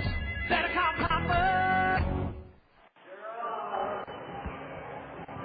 Rockin' Ray and Skydog USA are dazzling this crowd on this Sunday afternoon. Ray was our dugout interview guest, and a very revealing disclosure by Ray. He finds his dogs in animal shelters, and then he trains them for about 1.5 years. The star, he has many stars of his show, but the dog he'll bring out a little bit later to retrieve baseball bats is 17 years old by Ray's account. And for a 17-year-old dog to be as well-trained and eager and smart to pick up bats after the batter discards them is absolutely amazing. 1-1 our score. We go to the bottom of the third inning. Quan Cosby will lead it off. Quan had one of his best at-bats of the season in the opening frame. He fouled off 4 or 5 two-strike pitches, then lashed a single into right, stole second, and scored. The Colonel only run of the day so far. Ball 1 low and in from lefty Trent Peterson to Quan Cosby. A week from today, you'll want to be here because the Superstars will be on hand. The gates open at 1. The game starts at 2. The Superstars. A change-up, and Quan was out in front of it. He swung and missed, strike 1. They are large, gyrating figures that are made to emulate big league stars like Cal Ripken Jr., Ken Giraffe, Shark McGuire, Clammy Sosa. Another change of speeds, and Quan was fooled by that one as well. He swung and missed for strike 2. Mark Brewer is down below with his son, and they enjoyed being the Culver's small fry of the game earlier. Down on strikes goes Quan Cosby, a slider down and in, and that is the second strikeout of the afternoon for lefty Trent Peterson. 1 away in the third inning. Let me give you our phone number to order tickets for the upcoming, or the current homestand. This is game 3 of an 11-game homestand, including the Superstars appearance next week, next Sunday, a week from today, at 2 o'clock, 896-7560. That ticket box office number again, 896-7560. Howie Kendrick singled to left. His single drove in Quan Cosby in the first inning. It was Howie's 17th run driven into the year. And a fastball down and into Kendrick. Now a nubber foul off the shin guard of the catcher David Castillo. And it's 1-1 to Howie Kendrick. We play Memorial Day itself, Monday the 31st of May, 2 o'clock start. Howie golfs one foul and bounces it off the railing of the third base Cougar dugout.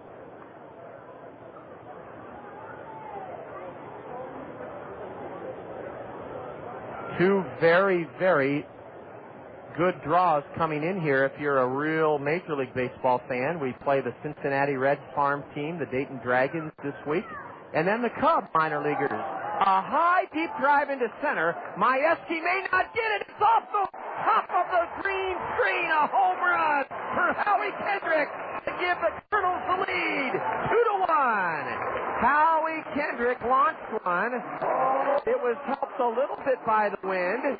Majewski kept going back, further back, and he ran out of room as it kerplopped onto the dark green hitting net over the 400-foot sign. Howie's third home run of the year. He's 2 for 2 today, and the Kernels vault ahead of Kane County here in the third inning, 2-1 on the home run over the 400-foot sign by Howie Kendrick. Man, did that ball fool me. I had no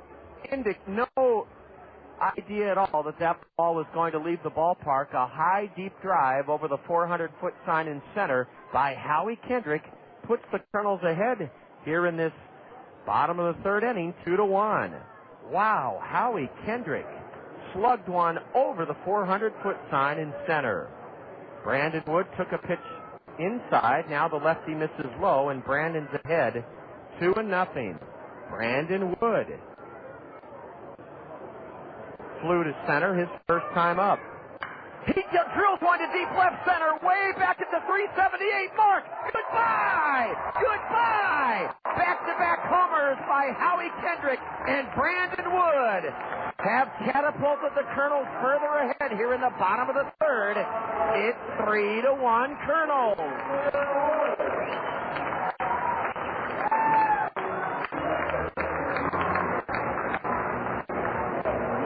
Brandon Wood homered yesterday in the first inning, his 5th of the year, and he follows Howie Kendrick's lead, bashing his 6th of the season over the 378 mark in left center, and the Kernels lead it 3-1 here in the bottom of the third inning.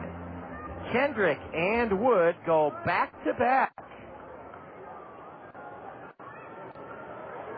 And that brings Fernando Arroyo, the Kane County pitching coach, out to the mound here in the third inning. Back-to-back homers by Kendrick and Brandon Wood make it 3-1 Kernels. Sun has come back out again. This inning started innocently enough. Quan Cosby struck out. Howie Kendrick then hit one in the air to center. I didn't think it was hit that well. Dustin Majewski kept going back, further back, and it sailed over the 400-foot sign off the dark green hitter's eye, the batter's eye in center. Howie making it 2-1. Brandon Wood has just parked one over the left center field wall. Here's a line drive over the second baseman's head into right by Caleb Mayer. Caleb walked in the first inning. He picked on the first pitch from lefty Trent Peterson and drilled it into right. And the Kernels have 3 hits in a row here in the bottom of the third inning. Boy, this would be a nice game to win after the disappointment of yesterday and last night. The Kernels not able to hold a 3-1 lead after 6 innings. Matt Abram had a couple of real good cuts, but struck out looking to end the Kernel first inning. 3-1 Kernels, bottom of the third. First pitch is high and away to Matt Abram, right-handed batter.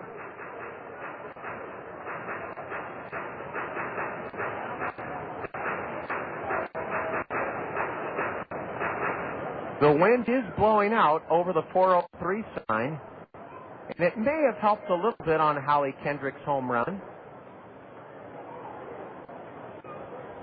Brandon Wood hit his so hard, a line drive, that it got over the 378 mark in no time. Outfield plays Abram straight away, and there's a right-hander up in the Kane County bullpen. Caleb Mayer, a modest lead off first base. A deep drive foul way onto the Randy Keel Confidence Picnic Pavilion by Matt Abram. and that's why the Cougars have a right-hander up in their bullpen. The right-hander for Kane County is Manny Rodriguez. Our guests are here from Viola Gibson School, and we're going to welcome them to the microphone. I believe we have Matt Myers here. Matt, put on that headset. We're glad you're with us. Okay, a ground ball, foul past third. Bobby Magallanes is not going to argue. The Colonel manager standing right there. And Matt Abram has hit the ball hard twice, but is in the hole, 0-2. Matt Myers, you have your Gibson Gator shirt on, and what grade are you in? I'm in 5th grade. You're a 5th grader. Now, how did Mrs. Rayner choose you to come up and represent the school on the air? I don't really know. Well, you're smiling about it, and we're glad you're with us, Matt. Is your mom here? Yeah, she's right back She's there. got Gator Pride, too. I want you to tell us about those T-shirts here in just a moment. Abram has hit the ball hard twice. Now a throw to first, and back safely, Caleb Mayer. Well, Matt, when I was your age, we used to make tie-dye shirts like those. How did Gibson order those? Yeah, I think so. They're beautiful shirts. I love the ring, the Gibson Gators. Matt Myers is with us on this beautiful Sunday afternoon. A throw to first, and back safely is Caleb Mayer. Well, Matt, how eager are you for school to be out? A lot. All right. Ready. This is the time of year, Yeah. isn't it? Well, you got Memorial Day weekend coming up, and then is school get out, what, June what? I think it's June 2nd. Oh, that's right around the corner. A curve is high and away to Matt Abram. Now, Viola Gibson is only, what, 2 or 3 years old, the school itself? This is the 2nd year. And where did most of the kids come from that go to Gibson? Like, where did you come from? Jackson? Yeah, I came from Jackson, but a lot of people came from Hiawatha. Uh-huh. And some from, I think, even Truman. Yeah, I think so. Here's a high pop foul down the right field line, chased in foul ground by Chris Treidel, and he dives in feet first onto the warning track material, but could not make the catch. Treidel is not yet up that we can see. I hope he didn't hurt himself. There he is in the right field corner. He might have stopped for a cup of coffee out there. Well, Matt Myers, who is your teacher there at Viola Gibson? Kathy Severson. And how do you like Mrs. Severson? She's a great teacher. Well, that's a pretty ringing endorsement from a 5th grader to call Mrs. Severson a great teacher. The 2-2 to Abram. Driven into right center field for extra bases. It may go. It's at the wall. 2-run homer for Matt Abram. And the Kernels have hit 3 home runs here in this bottom of the 3rd inning. Abram driving one over the right center field wall with Caleb Mayer aboard, and that makes it a 5-1 Colonel lead. Matt Abram with his 3rd of the year, the 3rd home run slugged by the Kernels here in this bottom of the 3rd inning, and the Kernels have broken through for 4 runs on 4 straight hits, 3 of them home runs, and now lead King County 5-1. Wow. With Matt Myers here from Viola Gibson School, nothing but good things coming the Colonel way. A 2-run home run clubbed by Matt Abram here in the bottom of the 3rd inning, and that's going to be it for Peterson. The lefty will be lifted. Trent Peterson, in his 3rd start of the year, goes 2 1/3 innings, and in 2 1/3, he's given up 5 runs on 7 hits. The southpaw struck out a pair. He walked 1, and a right-hander, Manny Rodriguez, I believe that's Manny Rodriguez, coming in to take over here in this bottom of the 3rd inning. Well, Matt Myers, as far as special things you remember about your 5th grade year, because where do you go to school next year now? I'll be going to Harding. Harding Middle School. I saw the video that Viola Gibson School put together for the pregame festivities. What 2 or 3 things stick out in your mind about making the 5th grade year special at Viola Gibson? Probably the talent show. Now, that sounds intriguing. What happened? Did the kids get to put on what sort of acts? Well, there were dancing, singing, jokes. Yes. We have, I understand from our Matt that you helped produce that video. Yep. How did you learn how to do that? Well, we learned it all this year in school, me and another kid, Austin Benson. Well, that's great. It was a terrific video. You guys helped produce it. Yep. Did you do the filming or the editing? We did the filming. Wow, the fun part. Yeah. Well, Matt, I saw pictures from the science fair. Now, where was that? I think that was at the science station. And then were there clips of the talent show in there as well? Yeah. And then I've seen your fabulous gym out there at Viola Gibson, and I saw some of the gym activities. That used to be my favorite class. What kind of stuff do you do in gym as a fifth grader? We do all different kinds of sports like jump roping, basketball, tentacling. Now, what's tentacling?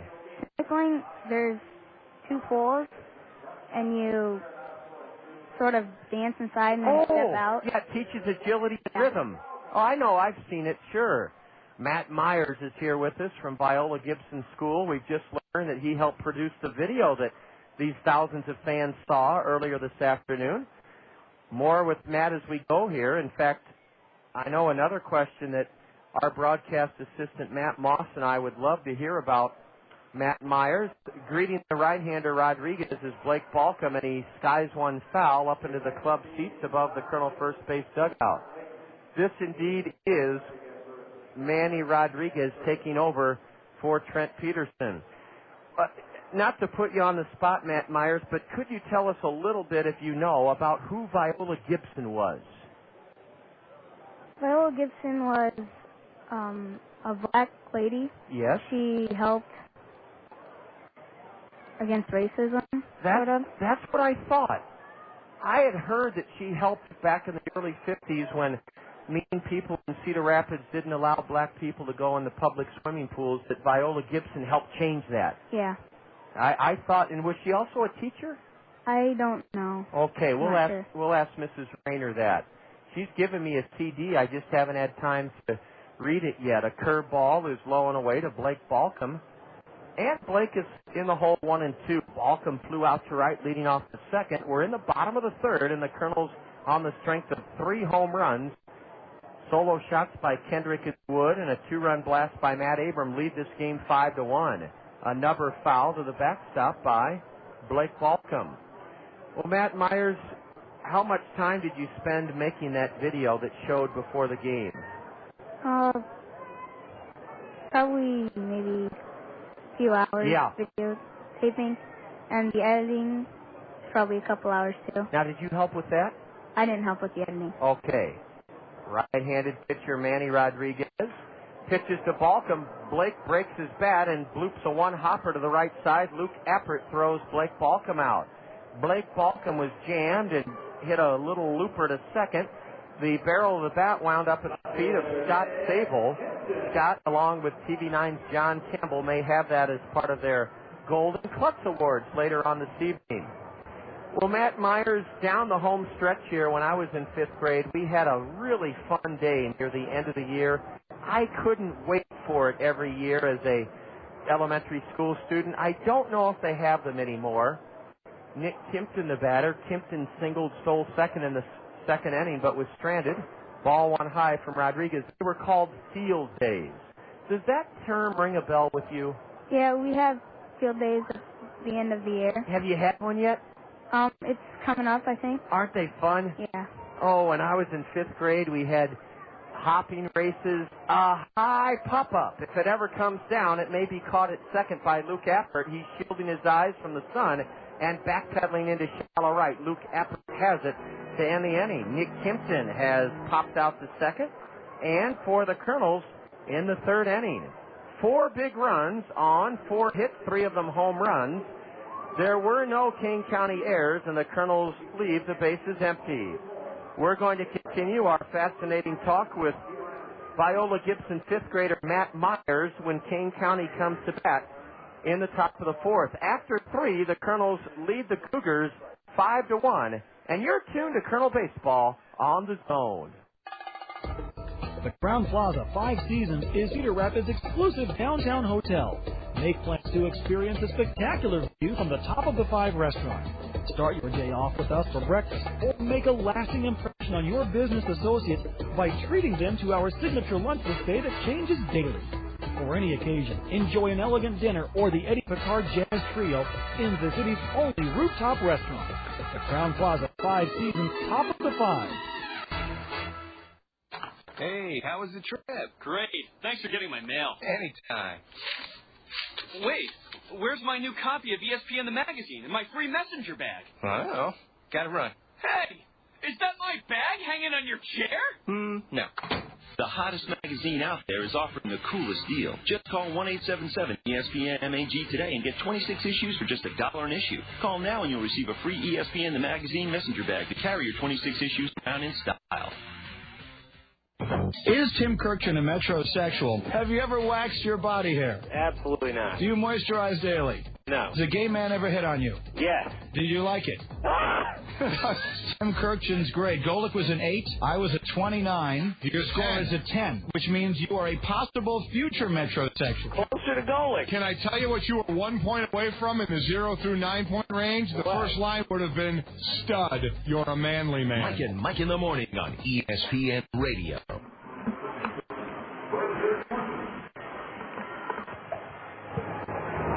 Matt Myers from Viola Gibson School is with us. And, Matt, we left off talking about field day. And when I was in school, we got ribbons if we won the 50-yard dash for all the 5th graders. What does a field day consist of at Viola Gibson? Well, we have, sack races, and we have a lot of activities that have to do with water balloons, stuff like that. Fun stuff. Yeah. We go to the top of the 4th inning, and the leadoff hitter for Kane County is their second baseman, Luke Appert. And Abel Marino fires a strike called on the inside corner. Well, here we are at a baseball game, Matt, and I haven't even asked you probably about your favorite sport. Baseball, right? Yeah, probably one of my favorite sports. Along with? Football and basketball. Well, those are the big 3. Ball one outside. Let's start with you. What position do you play, and have you already started Little League? I play first base, outfield, catcher. We play pretty much everywhere. You rotate. A bouncer to second. Around. And throwing out Luke Appert is Howie Kendrick. That's the way to learn the game, Matt. And I want to commend your coaches.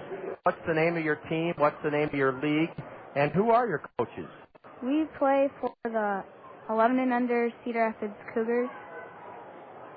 They're pretty good, I heard. Yeah. Well, that's neat. We're in the CABA league. Oh, sure. And my coaches are John Taylor and Bruce Benson. Oh, my goodness. Matt, you've got to say hello to John Taylor. He's a very good friend of mine. A curve is a strike at the knees. To right-handed batter David Castillo. I'll write my name down so you and your mom can remember, and I'd like you to say hello to John. I was able to contribute a very modest amount to have a sign with my name on it out at a ballpark Palo. Do you play in Palo?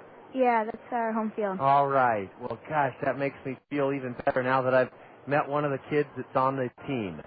Swing and a miss. A 3-pitch strikeout by Abel Marino of David Castillo, and that is now 6 straight set down by right-hander Abel Marino. It's 5-1 Kernels here in the top of the 4th inning. Yes, John is a wonderful guy. I know he was at Hupp Electric Motors. I'm not sure where he is now, but he and Jim Ecker approached me about having a sign at that beautiful ballpark in Palo, and it didn't get damaged by the tornado, did it, Matt? No, I don't think so. Good. Ball one outside to Vasily Spanos. 5-1 Kernels, top of the 4th inning. Beautiful sunshine on this Sunday afternoon. Viola Gibson's Matt Myers is alongside, and ball 2 low and away. Now, your father, does he enjoy baseball? Yeah, he plays for the Hawks in the 27 and over league, Well, I think. that is fabulous. A tap past the mound. Howie Kendrick backhands and on to first. 7 in a row for Abel Marino. Vasily Spanos bounces out to second, and for the second inning in a row, Marino retires Kane County 1-2-3-0 across. We're going to finish up our Sunday afternoon visit with Viola Gibson fifth grader Matt Myers will do it in the home half of the fourth inning. After 3.5, it's the Kernels 5 and the Cougars 1. You're tuned to Kernel Baseball on the Zone. At Zimmerman's, we believe that the voice of the customer speaks the loudest. Let's hear what our customers have to say. We chose Zimmerman because our family has been buying cars. I guess we're probably the third generation to buy cars here at Zimmerman's. My family's bought 18 cars at Zimmerman's. 18. I ought to get a little bonus or something, wouldn't it? We build our reputation on one satisfied customer at a time. On behalf of everyone at Zimmerman's, I want to thank you for your business. The way to pocket important savings is to take advantage of Chevron motor oils and lubricants from the Otson Oil Company, your local Chevron oil distributor. Chevron lubricants are made from higher quality base oils for better performance, and that means longer life for your engine. Contact the Otson Oil Company in Cedar Rapids for details on how you can save time and money with Chevron lubricants. The Otson Oil Company, serving Iowa with quality lubricants since 1933. Visit Otson Oil Company at www.otson.com. Toyota Financial Services of Cedar Rapids understands the importance of reading in the lives of our community's children. That's why they're proud to fund the 6th annual Toyota Financial Services Kernel Summer Reading Program. The generous support of Toyota Financial Services will result in Kernel players conducting a record 32 elementary school assemblies this spring to encourage girls and boys to read throughout the summer. Their reading accomplishments will be recognized by Toyota Financial Services with fabulous rewards. Toyota Financial Services, a true hero to the Kernels and the youth of our community.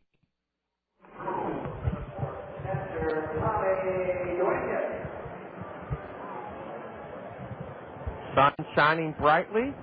Matt Myers, our designated guest, our Viola Gibson fifth grader, with us here during the broadcast.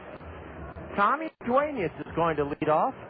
Duenas, the number 8 hitter in the Allen Motor Company order, skied to right his first trip up. The Kernels knocked out starter Trent Peterson with a 4-hit barrage, 3 of them home runs in the bottom of the third inning. Here we go to the bottom of the fourth inning, 5-1 Kernels. Manny Rodriguez on the hill, a right-hander. And he misses outside, ball 1. Manny Rodriguez is pitching for the 15th time, the 14th appearance out of the Kane County bullpen. He has a 2-1 record with an ERA of 4.88. He's from Venezuela. The 1-0. Corked foul past third. Tommy Duenas ripped that one just foul for strike 1.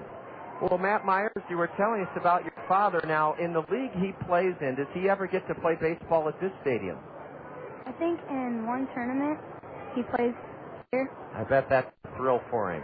Yeah. Now, do you play catch and take batting practice with him and kind of use baseball to form a bond with your dad?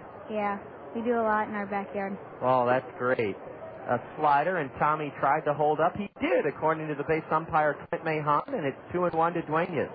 How big is your backyard? It's pretty big. It's probably a little over an acre. Oh, maybe. you have to use a riding lawnmower? Yeah. Okay. The 2-1 to Tommy. Low, ball 3. Bottom of the fourth inning, and we're just soaking in this beautiful sunshine. A light breeze is blowing out to right center. And the Kernels have out-hit the Cougars 7-2, lead Kane County 5-1. Rodriguez is 3-1. Ooh, swing and a miss, a low curveball, and Tommy full on the count now. Well, what do you enjoy collecting, Matt Myers? Are you a baseball card collector? Do you collect Army men, soldiers? What do you do for a hobby? I collect baseball cards. Wow, that was my hobby when I was your age. The payoff pitch to the Kernel catcher. A high pop foul. This one will be beyond the reach of the third baseman, Brian Snyder. And about 10 rows up behind the Cougar third base dugout. Who are some of your favorite cards? I like the Cubs a lot, so... Oh, you're a Cubs fan. Yeah, so Mark Pryor, Sammy Sosa, a lot of Cubs cards. Oh, yeah. Well, Mark Pryor pitched in this very league, the Midwest League, a couple of days ago for the Lansing Lugnuts, trying to get that leg and arm healed. Duenas sends another one skyward behind the backstop. The catcher, David Castillo, comes trotting back, but it's out of play. Have you been to Wrigley Field? Once, and we're going again this summer. Oh, Matt, that'll be so neat. Now, do you have any brothers or sisters at Viola Gibson? I have a brother in 3rd grade and a sister in kindergarten. Oh, I bet they really look up to you. Yeah. Matt Myers is proudly wearing his dark tie-dye blue Viola Gibson Gators shirt up here. Duenas, a deep drive to left. This one may be the 4th home run of the day. It's at the wall. It's gone.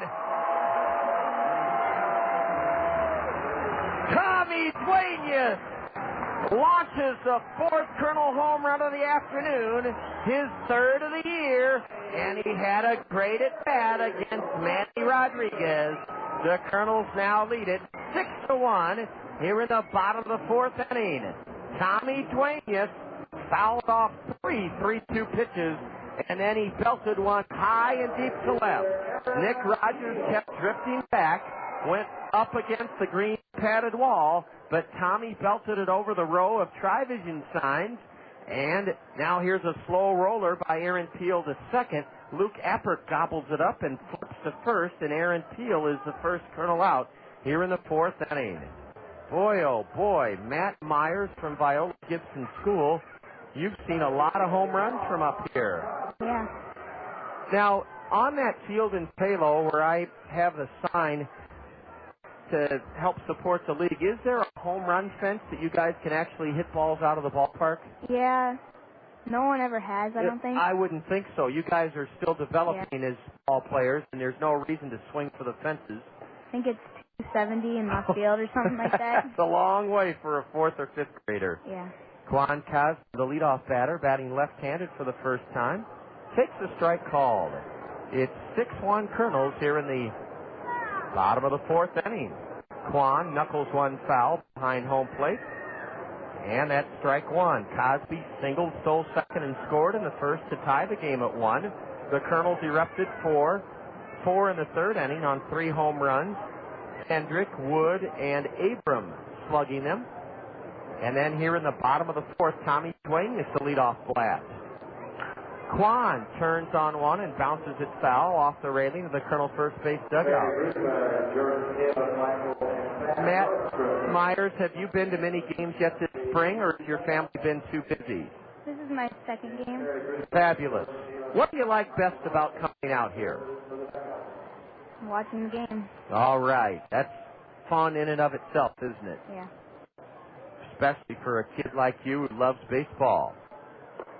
Ball 2 is upstairs to ball 1 upstairs to Quan. Matt, not to put you on the spot, but we visited your school earlier this spring to present the Toyota Financial Services Colonel Summer Reading Program opportunity. Do you think you'll have time to do some reading this summer?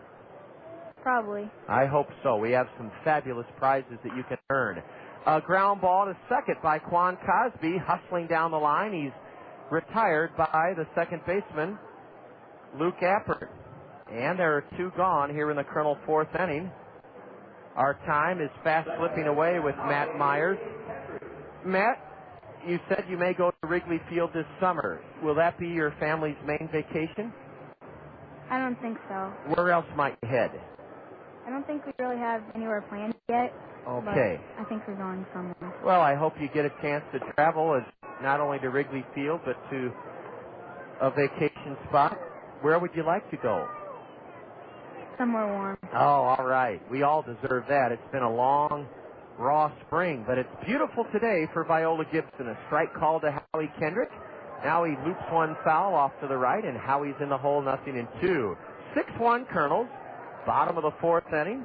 Another Matt will follow Matt Myers to the microphone here today. In the top of the 5th, Matt Moss will give us an update on the State Farm Major League scoreboard.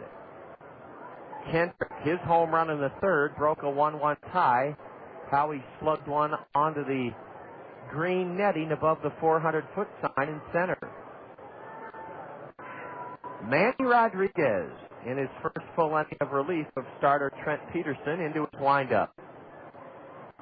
And a Fastball low and outside. Howie did not chase it, according to the base umpire, Clint Mahan. Well, Matt Myers, you did a fabulous job not only helping produce the Viola Gibson video, but I want to recommend to you that you pursue something in communications. You have a very calm, poised manner about you. Here's a deep drive into right center. Majewski may not get it. It's over his head for extra bases. Howie Kendrick is turning towards second, and he'll stop with his third straight hit. Howie Kendrick lashed one over the head of Dustin Majewski in deep right center. Howie's within a triple now of hitting for the cycle. He has singled, homered, and doubled, and it's only the bottom of the fourth inning. Matt, I know you're only in fifth grade, but have you given any thought to a possible career? Not really, but maybe. You like baseball, right? Yeah. Maybe you could do something in baseball. Let's turn around for just a second with the field as our backdrop, and I think Mom was going to snap a quick picture of us, Bud. Let's go ahead and do that. Well, let's get her in here. Yeah, that'll look nice as a souvenir with you guys with your Viola Gibson shirts on. We really appreciate Matt's mom being with us as well. Brandon Wood homered his last time up, and the strike is into the knee at the knees to the Colonel shortstop.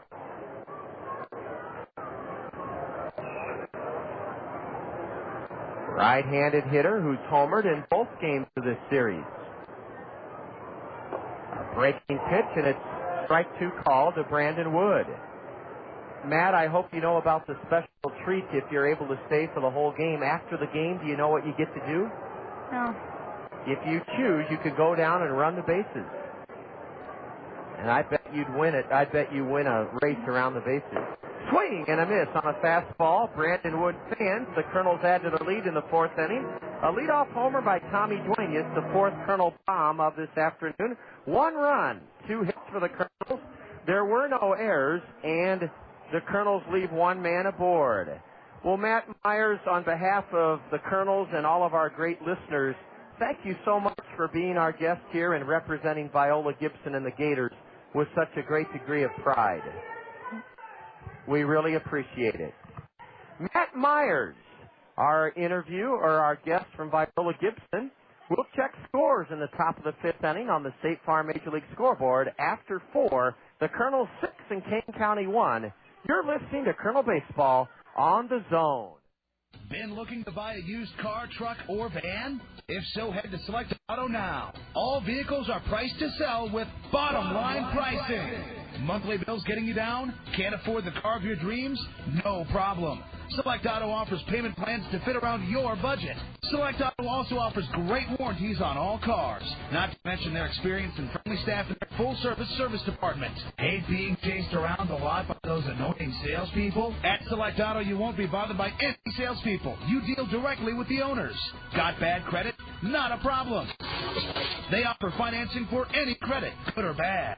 Still not sold? Purchase any used car over $5,000 and get $200 in free gas. Hurry in. This deal only lasts during the month of May. What are you waiting for? Visit either of Select Auto's 2 convenient locations on 1st Avenue downtown Cedar Rapids or on 7th Avenue in Marion.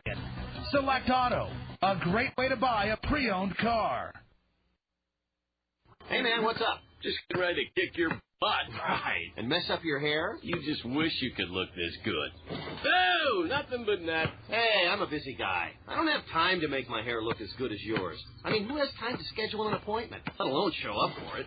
Not me. I just go to Cost Cutters. I can get in whenever it's convenient for me.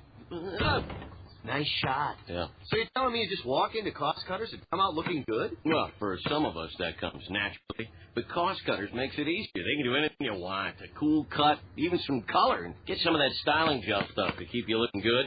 Like me. Oh, so that's why your hair never moves. Oh, you're funny. Cost Cutters. Thanks, man. This will save me some time. Great. Then you'll have time to work on your game. Oh, yeah, that's fun. Are you a busy guy? Save yourself time and walk into one of our area's 12 Cost Cutters whenever it's convenient for you. Then relax, because Cost Cutters will make things easy and affordable for you. Cost Cutters. Live your life. We always have time for your hair. Abel Marino continues to shine on the mound this afternoon. He gets Brian Snyder on 3 pitches, strike 3 called, and Abel Marino is now fanned 5.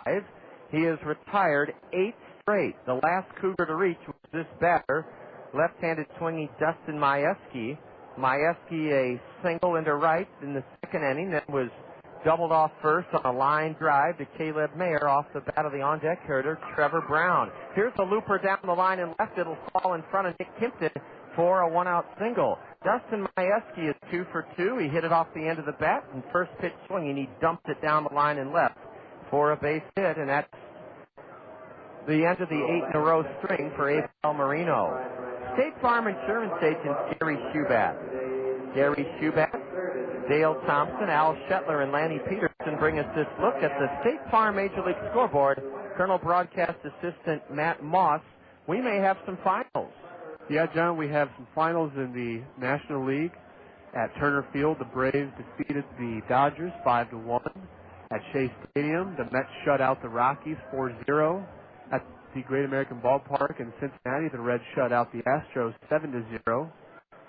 The first pitch to Trevor Brown is hit hard into deep right. Aaron Peel can't get it. It's over his head and off the wall. Speeding into third is Dustin Majewski on a double from Trevor Brown. Trevor Brown launched a double over the head of Aaron Peel, and the Cougars threatened to climb right back into this game here in the top of the 5th inning. It's 6-1 Kernels, but Kane County has runners at second and third with only 1 away. Rounding out the National League in Philadelphia at Citizens Bank Park, the Phillies have a 4-3 edge over the Padres. That game's in the bottom of the 8th inning. In San Juan, Puerto Rico, the Expos and the Giants were rained out. In Pittsburgh, at PNC Park, the Pirates and the Brew Crew are tied at 1. A high pop foul off to the right. Strike 1 to Chris Tritle. He struck out looking his first time up. The Pirates and the Brewers are tied at 1. That game is at the bottom of the 8th inning. And at Pro Players Stadium, the Marlins hold a 1-0 advantage over the Arizona Diamondbacks. That game's in the bottom of the 4th inning.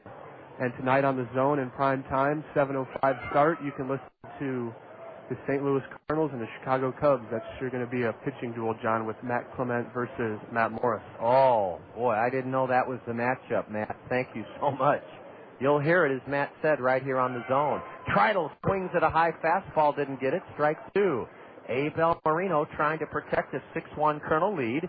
With runners at second and third, the Cougars' Chris Tritle steps out. The right-handed batter with a homer, 4 RBIs. Hit a blistering drive off the thigh of Colonel starter Michelle Simard last night. Swing and a miss by Tritle, a high slider. Chris Tritle fans, and there are 2 away in the Cougar 5th inning. That strikeout is the 6th of the afternoon for Abel Marino. Matt has been working at such a professional level that I'm not sure if we've gotten the American League yet. Matt, did we cover those? No, not yet, John. We'll get to them here in just a second. Nick Rogers swings at a curveball and misses. Strike 1. Not as much action in the American League yet today. At the bottom of the 10th inning at Tropicana Field, the Devil Rays and the Cleveland Indians are tied at 4 apiece. At the ballpark in Arlington, the Yankees have a 6-3 advantage over the Rangers. That game's in the top of the 6th. A curveball low and away to Rogers, and it's 1-1 to the right-handed batter. The Red Sox jumped out ahead of the Blue Jays at the top of the 7th by a score of 6-2. And the White Sox are all over the Twins at the Metrodome. That game's in the bottom of the 5th, and the score is 12-6 in favor of the White Sox. Boy, the White Sox have had a big series up there. Mm-hmm. Ball 2 high and away to Nick Rogers, a 2-11 batter. No homers, 9 RBIs. He struck out in the 3rd inning. Second and third, 2 gone. 6-1 Kernels, top of the 5th inning. Abel brings it. Swing and a miss on a sharp curve, and Nick Rogers steps out, adjusts his white batting gloves. He's even on the count now, 2-2. There are 2 on with 2 out, so the deuces are wild. Rogers taps home plate. He stands straight away from the right side. Holds the bat right down on the end. and muscles into one and pops it foul. Caleb Mayer near the plaza section staggers and has it. Whale of a play by Caleb Mayer with that sun and that wind. He stuck with it, and on the warning track material, Caleb Mayer gives the Kernels a big lift as Nick Rogers fouls out to the Kernel first baseman. In the fifth inning, no runs for the Cougars despite a pair of one-out hits. There were no Kernel errors. Kane County leaves their first two men on of this afternoon. Matt Moss, Kernel broadcast assistant, will finish up with his American League report on the State Farm Major League scoreboard when we come to bat in the bottom of the fifth inning. After 4.5, Kernels lead Kane County 6-1. You're listening to Kernel Baseball on the Zone. Hey, corporate employees and union members too. Airport National 27-hole public golf course in Cedar Rapids has an unbelievable new corporate union season pass special for you. 2 people for $300, 4 people for $250, 10 people or more for only $200 each. Add a spouse for only $125 or just $50 for each child.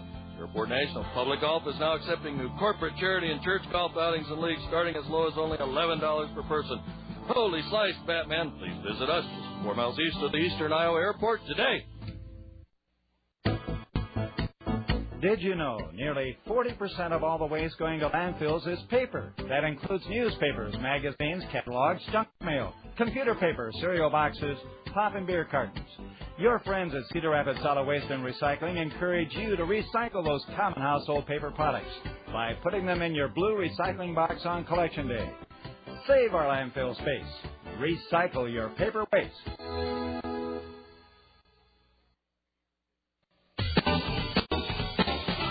Renowned for his blazing fastball, Iowa's Hall of Fame pitcher Bob Feller earned the nickname Rapid Robert. The baseball immortal performed miraculous feats no matter which name he was called. The same holds true for banks, heating, and air conditioning. They're now known as Comfort Solutions by Banks. The new name, Comfort Solutions by Banks, brings with it the same quality and dependability you've counted on for years. Receive up to $1,000 rebate or up to a 10-year extended warranty with the purchase of qualifying Dave Lennox Signature Collection Home Comfort Systems from Comfort Solutions by Banks. Offer expires May 31st, 2004. Lennox, making your home a better place. Lennox dealers include independently owned and operated businesses. See your participating Lennox dealer, Comfort Solutions by Banks, for details.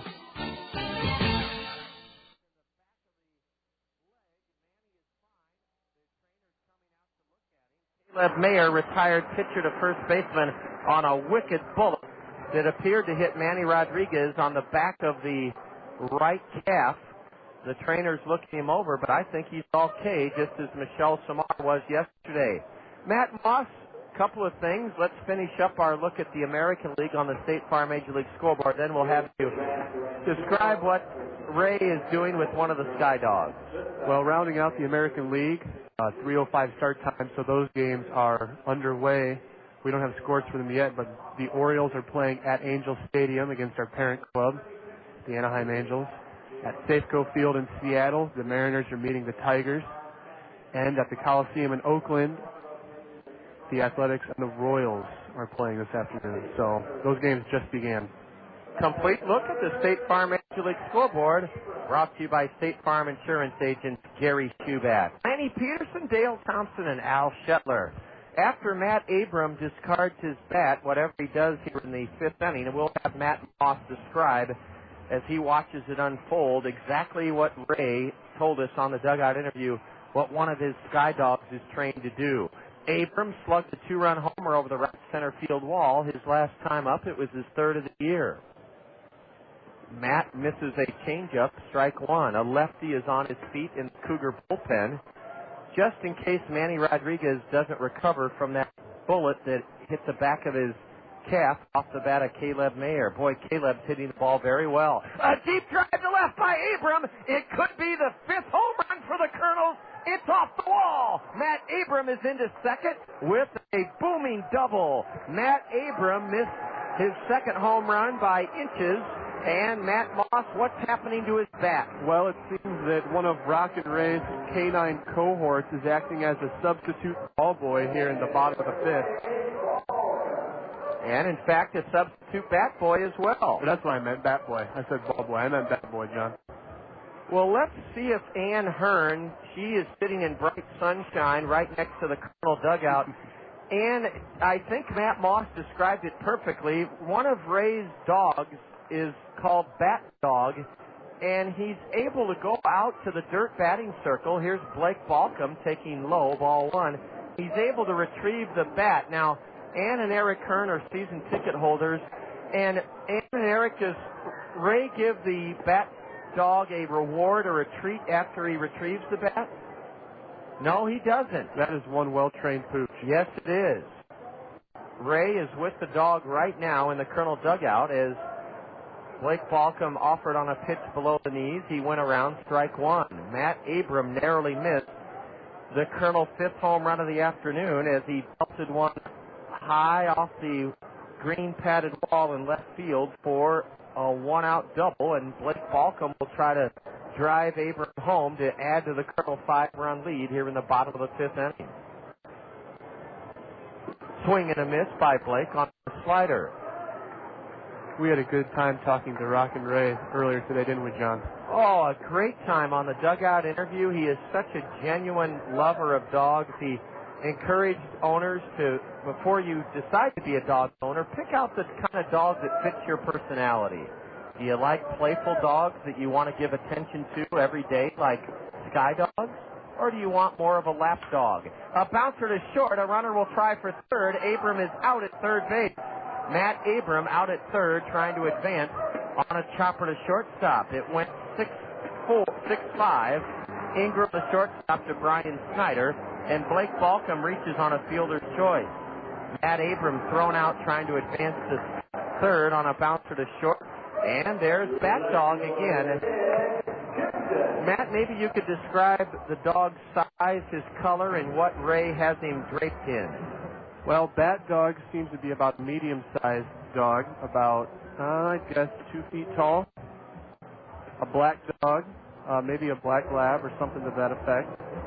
And he is adorned in a red, white, and blue patriotic garb, some kind of a dog sweater or shirt. And he's going to get a little time to rest up because the Cougars, I think, are going to make a pitching change here. Let's wait and see.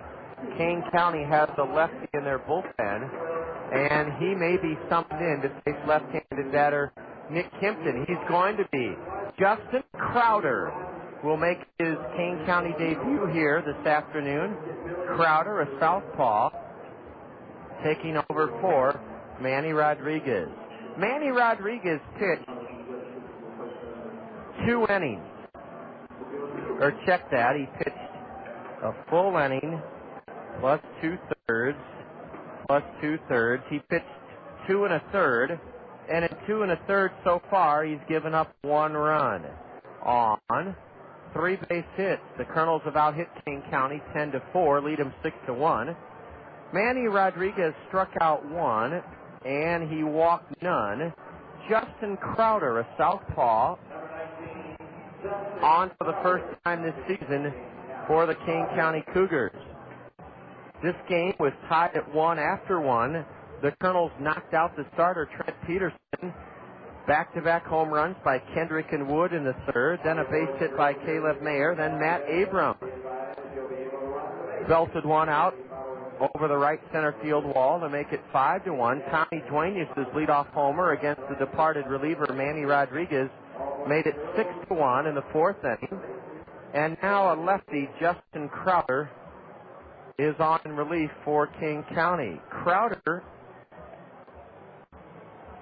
out of Rice University in Houston, Texas, the lefty was an 11th round pick of Oakland in 2002.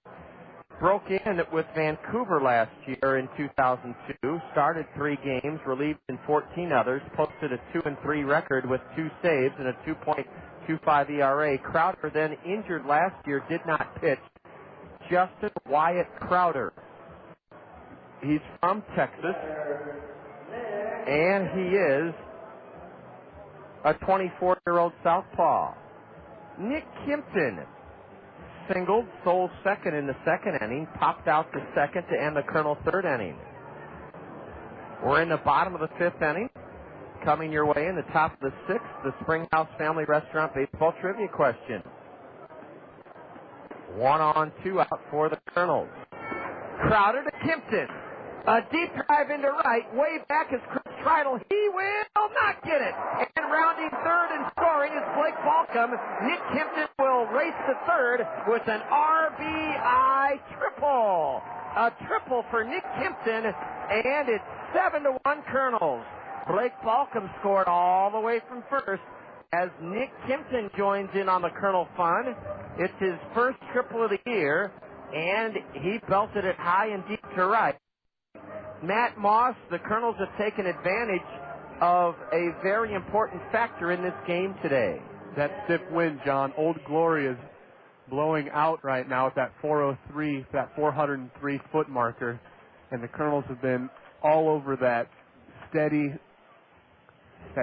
northeast breeze. And Kimpton's at third with 2 out. That run is charged to Manny Rodriguez. Ball 1 low and away. Kimpton wasn't intimidated by the lefty Justin Crowder. He wallops a triple, and with 2 out, Blake Balcom came all the way home from first to make it 7-1.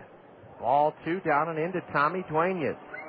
7-1 Kernels here in this bottom of the 5th inning. We've out-hit Kane County 11-4. Duenas homered his last time up. Tommy swings through a 2-0 pitch and missed the changeup, strike 1. 7-1 Kernels. Good news here on Viola Gibson Day. It seems the sun's shine has had an effect on the Kernel bats today, John. You know, it's had an effect on everyone's psyche, Matt. I'm glad you brought that up. A curve and a swing and a miss. And there's been many studies done about how weather affects the psychic or mood of human beings. And let's face it, this sunshine brings out the best in everyone. Fans, employees, bat dogs like Rock and Ray's dog. He's happy to have the sun shining. We sure are. What about the rest of these dogs out here in the grass seat? They seem to be having a great time. Some are even mingling together, getting to know each other. There's a collie out there. Swing and a miss by Duenas. A fastball in on Tommy's hands. And in the Kernel 5th inning, 1 run on 2 more base hits. No Kane County errors. The Kernels strand a runner and have left 4. Your chance to earn a $5 gift certificate to the Springhouse Family Restaurant awaits in the top of the 6th inning. After 5, the Kernels are routing the Cougars 7-1, and you're listening to Kernel Baseball on the Zone. Would you like to meet Cedar Rapids River Raiders Kenyon Murray and Dean Oliver and help a great cause? I'm Scott Unash from the Zone ESPN Radio 1600 AM, and I'd like to invite you to the 4th Annual Celebration of Sports Banquet and Auction. It's Tuesday, June 8th at 5:30 at the Collins Plaza in Cedar Rapids. We'll be awarding the Lynn County Male and Female Athletes of the Year, plus we'll salute 2 Special Olympians and much more. If you support local sports, make plans now to attend. Tickets are $25 and tables of 10 are available. Proceeds from this event help support East Central Iowa Special Olympics and the Sports Tourism Fund at the Cedar Rapids Area Convention and Visitors Bureau. Call the Celebration of Sports hotline at 319-398-5383, extension 121 today to make your reservation. Join me, Scott Unash, in the Zone at the Celebration of Sports Banquet and Auction, Tuesday, June 8th at 5:30 at the Collins Plaza in Cedar Rapids. Remember, call 398-5383, extension 121 to make your reservation. Hey, how was the trip? Great. Thanks for getting my mail. Anytime. Wait, where's my new copy of ESPN the magazine and my free messenger bag? I don't know. Gotta run. Hey, is that my bag hanging on your chair? No. The hottest magazine out there is offering the coolest deal. Just call 1-877-ESPN-MAG today and get 26 issues for just $1 an issue. Call now and you'll receive a free ESPN the magazine messenger bag to carry your 26 issues around in style.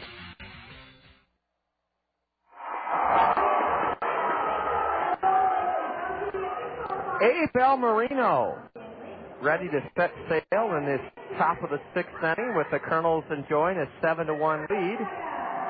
And as we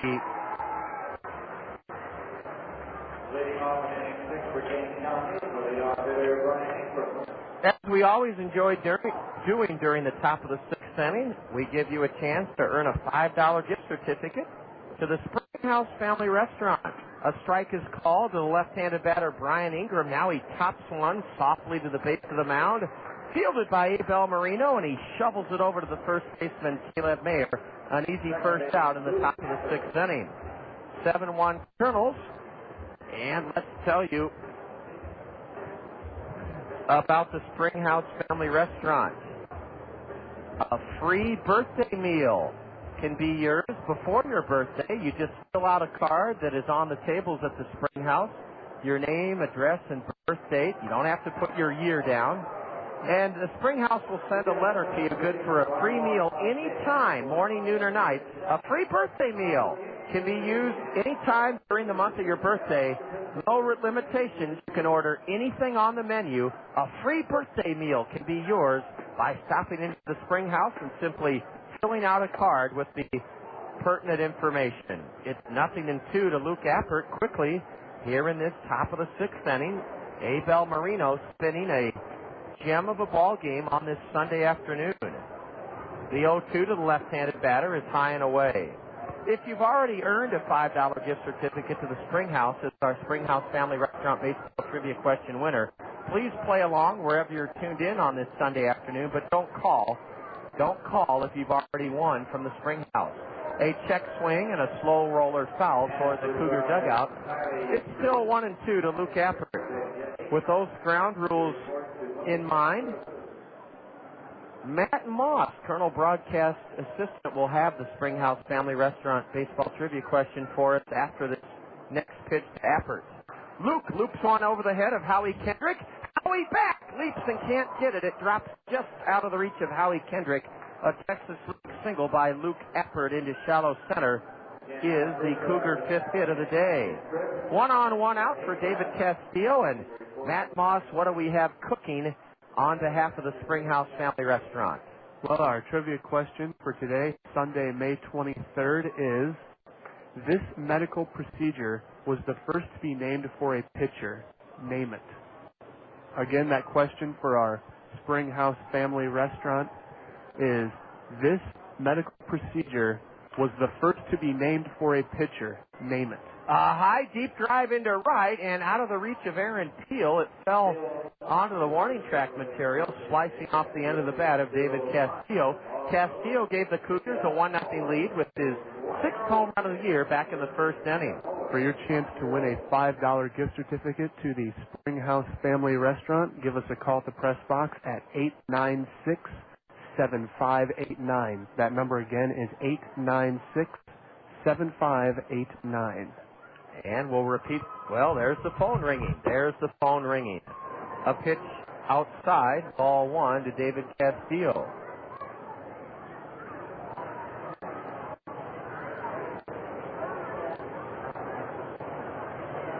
The next is a slider, low and outside. Abel was a 8-2 winner. Last Saturday night in Appleton, Wisconsin, he went 5 1/3, gave up no runs on 2 hits, struck out 8, and walked 1. The 2-1 to Castillo is in there, a breaking pitch at the knees, outside corner. Abel is working quickly and working very, very effectively. Marino making his 8th start of the year with a 2-2 record. The right-hander has given up 1 run through 5 1/3 on just 5 hits. One of those hits owned by this slugger, the catcher David Castillo. He holds the bat like a toothpick, or swings it like a toothpick. Ball 3 misses low and outside. In just a moment, we're going to share some very good news about the Springhouse Family Restaurant Trivia Question. We'll do that after this payoff pitch to the Cougar catcher David Castillo. Runner at first, 1 out. Here goes the runner. A curve, a swing and a miss. Throw to second. Not in time. A stolen base. The ball skips by Howie Kendrick, but Luke Appert stops at second with a stolen base. And the strikeout of David Castillo is the 7th of the day for Abel Marino. 2 away here in the top of the 6th inning. Well, John, our Springhouse Family Restaurant trivia question was, this medical procedure was the first to be named for a pitcher. Name it. And Steve Vincent of Cedar Rapids got the answer correct. The answer is Tommy John surgery. Steve Vincent, congratulations. That was not an easy question. Very common procedure nowadays, but Matt will have a little more background on the revolutionary surgical procedure that the lefty underwent back in 1974 as we go along in the sixth inning here. A swing and a miss by Vasily Spanos, and quickly Spanos is down on the count, 0-2. Abel Marino is fan 7. The Kernels get a pair of right-handers working in their bullpen. The 0-2 to Vasily. Low and away, a slider. Matt, people take the surgery for granted now that it's been 31 years, but boy, did Tommy John take a big risk. He was the first to receive that tendon transplant surgery. They took a tendon from his, what hand was that?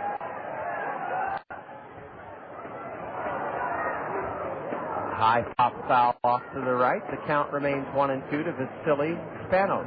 They took a tendon from his wrist and transplanted it into his throwing elbow, the elbow in his throwing arm. And that had never been done before. If you hurt your elbow like Tommy John did, you were done. Dodgers. Spanos clubs one into the right field corner. It's trouble, it's trouble, it's trouble, it's fair, and a run scores to make it 7-2. Vasily into second with a stand-up double. Vasily Spanos went the other way and drilled one beyond the reach of Aaron Peel in right to score. Luke Appert from second, so the stolen base produces a run for Kane County, and the Colonel lead is now 7-2. Brian Snyder will bat, not before Eric Bennett, the pitching coach, has a word with Abel Marino. Tommy John was a left-handed pitcher who had a ligament transplanted from his right wrist into his left elbow. And Dodgers orthopedist Dr. Frank Jobe warned John that his chances for recovery were 100-1. Wow, that was that big of a long shot. Not a very good prognosis at first. Tommy John was 31 years old when he had the surgery, too. He was in the prime of his career. He wound up, Matt, he should be in the Hall of Fame. Why he isn't, I'll never know. He should be, but like you said, he isn't. He had a pretty good career. He is second to Nolan Ryan in 26 seasons played. The bulk of those coming after his surgery. And he almost won 300 games. He had 288 victories. Oh, my goodness. Why isn't he and Jim Cott in the Hall of Fame?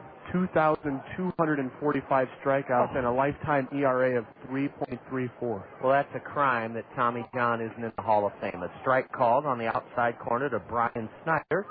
He's 0 for 2 this afternoon. The 0-1 from Abel.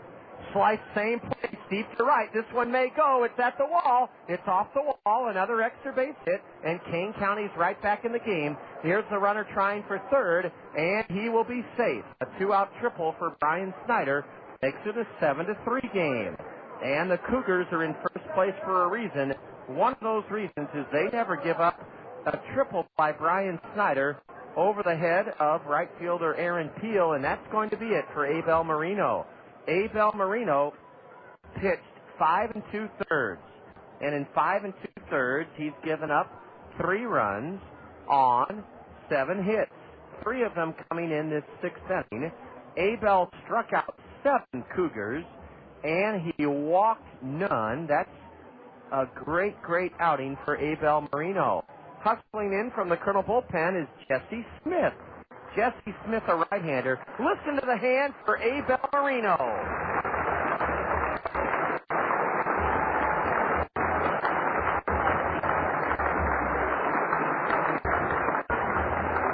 Well, now the Colonels face that trauma again that has surfaced in virtually every game, and that is, can our middle relief pitching come through?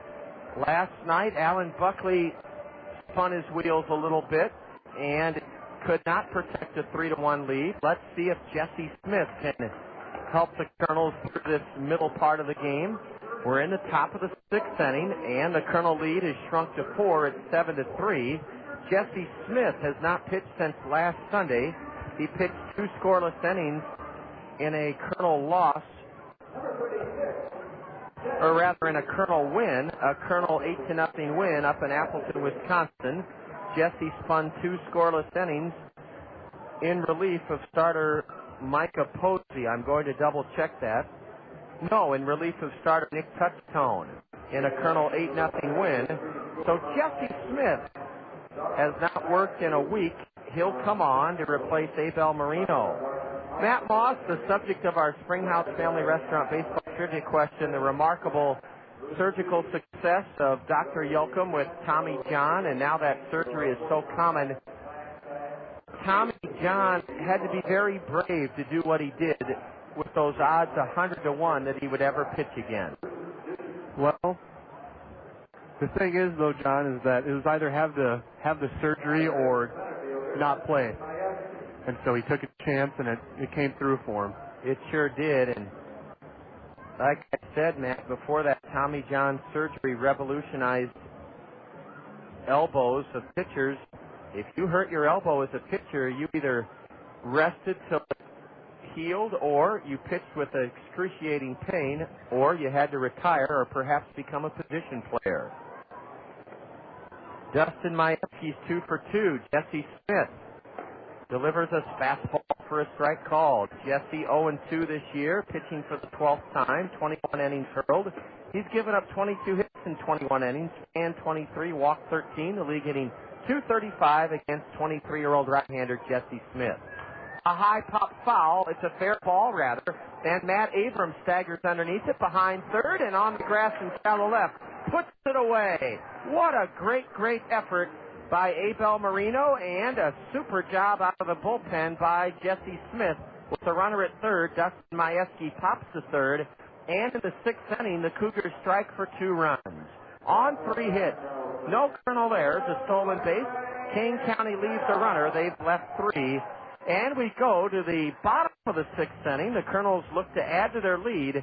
After 5.5, the Kernels on top of Kane County 7-3. And you're tuned to Kernel Baseball on the Zone.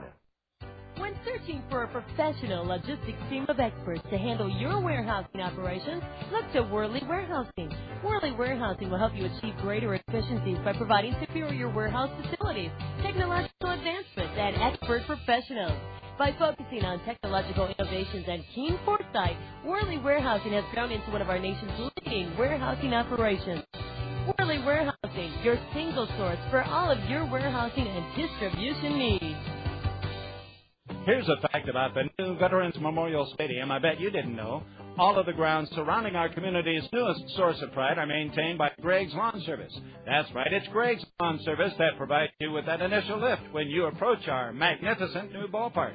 Greg's Lawn Service can put their first-class signature on your yard, elevating it to the same immaculate condition you see around the stadium. Greg's Lawn Service, a cut above the rest since 1983. Wow. Wake up to something fresh. Rise and shine. Oh, my God. Take one pizza, add sports, news, weather, and kickstart your day. This is a rocket with wheels. Woo! Serve cold. It's the morning show of champions. Are you hot wings or are you cold pizza?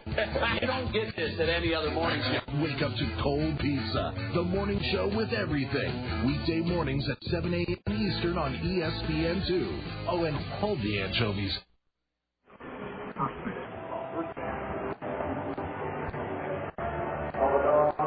Lefty Justin Crowder will pitch to the Kernels in the bottom of the 6th.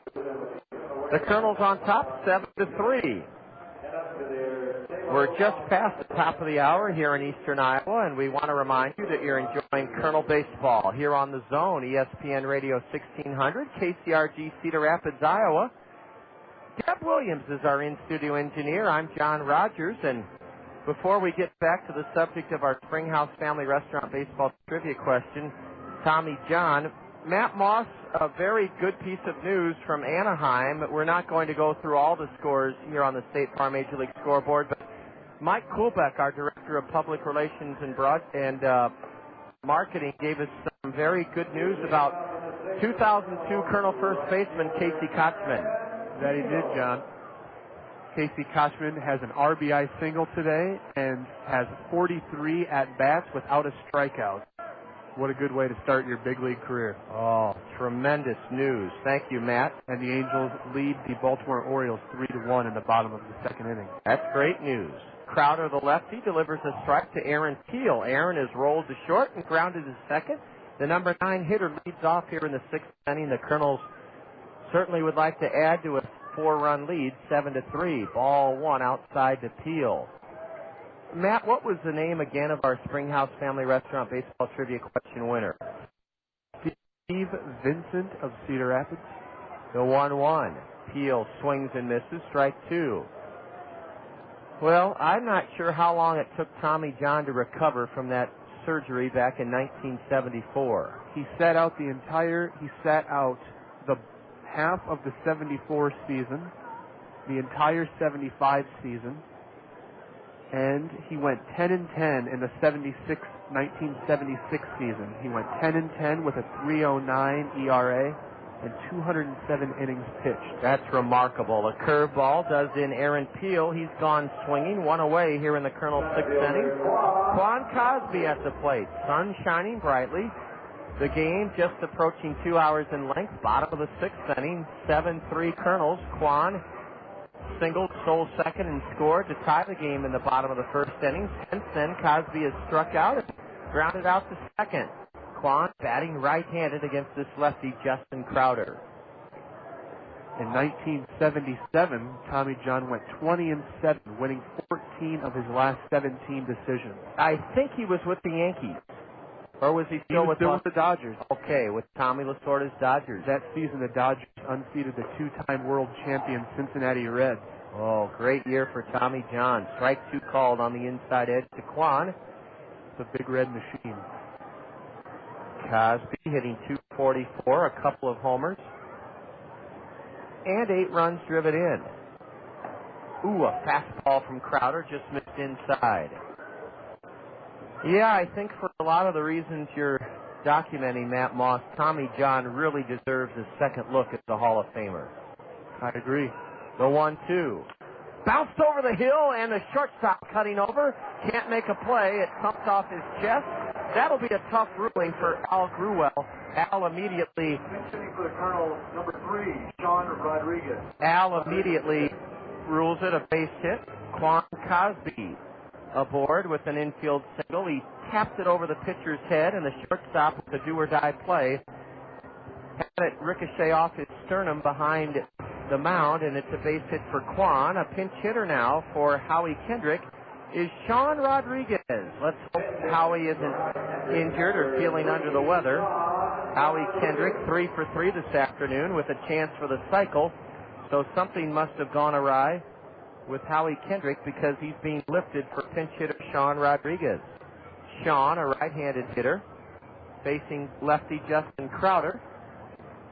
Sean Rodriguez is batting .274, 4 home runs, 13 RBIs, and Sean Rodriguez pinch hitting for Howie Kendrick here in the bottom of the sixth inning. And again, we hope that nothing bad has happened to Howie in terms of his health or his general well-being. We just can't speculate as to why Rodriguez is pinch hitting here for a guy who was 3 for 3. Ball one outside to Sean Rodriguez. I think Tommy John pitched till he was almost 43 or 44 years old. He did pitch into his early 40s. He finished with 51 wins after the age of 40. Wow. Placing him 8th on the all-time list. Well, just another reason he should be in the Hall of Fame. That's right, Matt. That's right. Especially after because he had the surgery when he was 31 and then played for another 12 seasons. Wow. Rodriguez misses a changeup swinging, 1-1 to Sean. A throw to first, and Quan's back safely. Sean Rodriguez was 1 for 5 in the Colonel loss here last night. A 2-out double in the third inning. He's batting for Howie Kendrick, who was 3 for 3 with 2 RBIs and a home run. Sean, a right-handed hitter. Takes a fastball low and in. Rodriguez will take over at second base in the top of the 7th inning. It's 7-3 Kernels, and we're in the bottom of the 6th. Rodriguez pinch hitting for Howie Kendrick.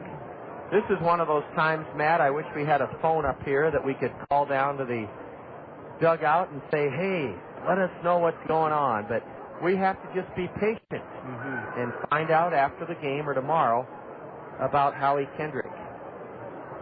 Well, perhaps Bobby Magallanes wanted to get Rodriguez in this game. Ball 3 is outside. Sean laid off. I'm looking into the Kernel dugout, and it's hard. Well, let's ask Eric and Ann Hearn. We've used them as spotters before. Ann, could you ask Eric to look into the Kernel dugout and see if he sees Howie Kendrick? They do see him. And as far as you can see, is he healthy? All right. Ann Hearn, our spotter right next to the Kernel dugout, assuring us that at least by her eyesight that Howie Kendrick is doing fine. Rodriguez ahead, 3 balls, 1 strike. Crowder steps off the rubber as Sean steps out. Kane County has another man up in their bullpen, a right-hander. And that right-hander pitched here, or he did not pitch here last night, Daniel Fivey. Daniel Fivey warming up for Kane County in their left field bullpen. Strike 2 call as the lefty paints the outside corner with a strike at the knees. The count full to Rodriguez, and apparently the Kernels will send, I would guess the Kernels would send Quan Cosby.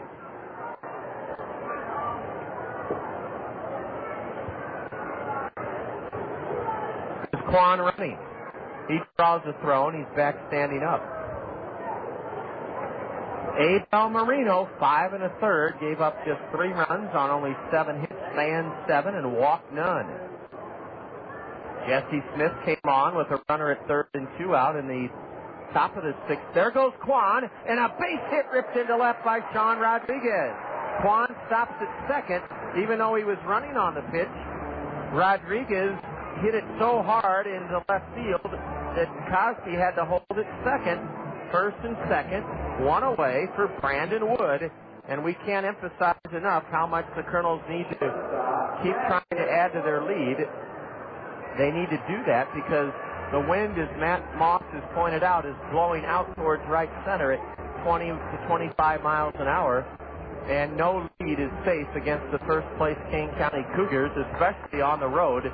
Kane County has won 16 of 22 games away from Philip Elstrom Stadium. Wood is 1 for 3 with a home run. Brandon made it 3-1 Kernels after Howie Kendrick belted one over the the lefty spins and turns towards second, and I said because Sean Rodriguez danced way off first base, but they're not holding him on. No throw was made behind Cosby by Justin Crowder. Crowder is set at the belt. A curve up and away, a ball to the batter, and now a snap throw down to first by catcher David Castillo as the first baseman Trevor Brown snuck in behind Sean Rodriguez.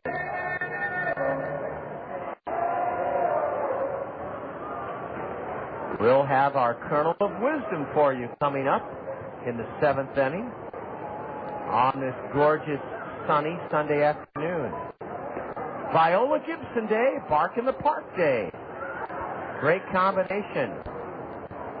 We look down and see TV9's Bruce Owney enjoying the action, as well as legendary sportscaster Bob Brooks. Bob will join us as part of this homestand, his segment on the dugout interview known as Brooks at Bat. A chopper to third in the hole. The shortstop throws it in the dirt, but out at second, Sean Rodriguez. What a pick at second by Luke Appert. Quan Cosby went to third. Rodriguez was 4-6-4. Brandon Wood reaches on a fielder's choice, and that was a whale of a play. Brian Ingram had to go deep in the hole to glove that chopper off the bat of his counterpart, Brandon Wood. and then he threw it in the dirt. It almost got by Luke Eppert. It's first and third, 2 out for one of the hottest Kernel hitters, Caleb Mayer.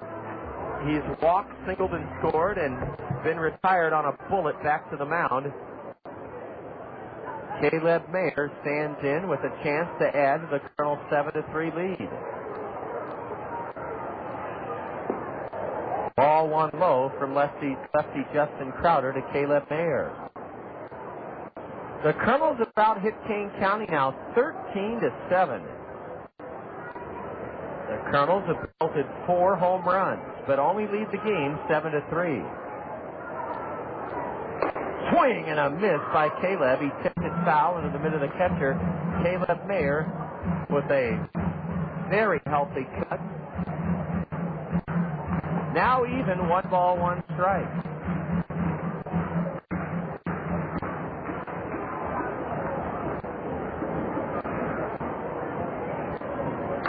A ground ball, base hit into left. Juan Cosby scores to make it 8-3.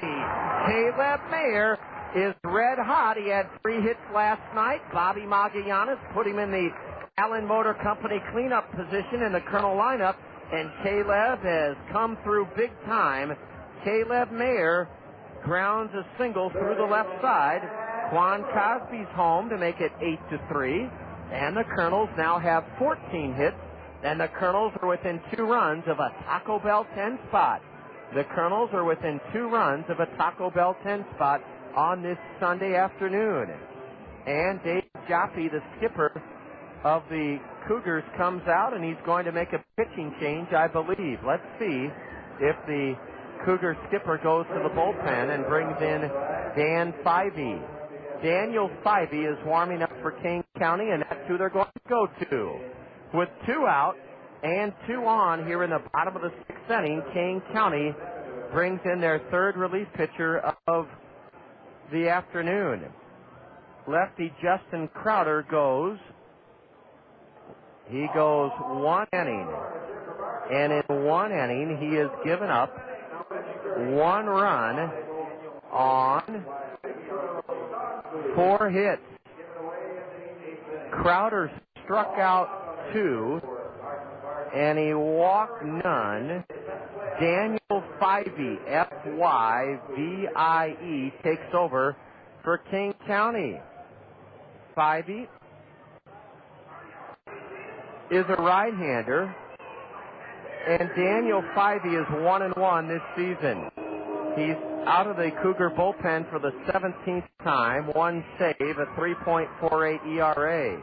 In 20 2/3 innings, Fyvie has struck out 23 batters, walked only 7. He's given up 17 hits in 20 2/3, the league hitting .221 against right-hander Daniel Fyvie. 8-3 Kernels. We've out-hit King County 14-7.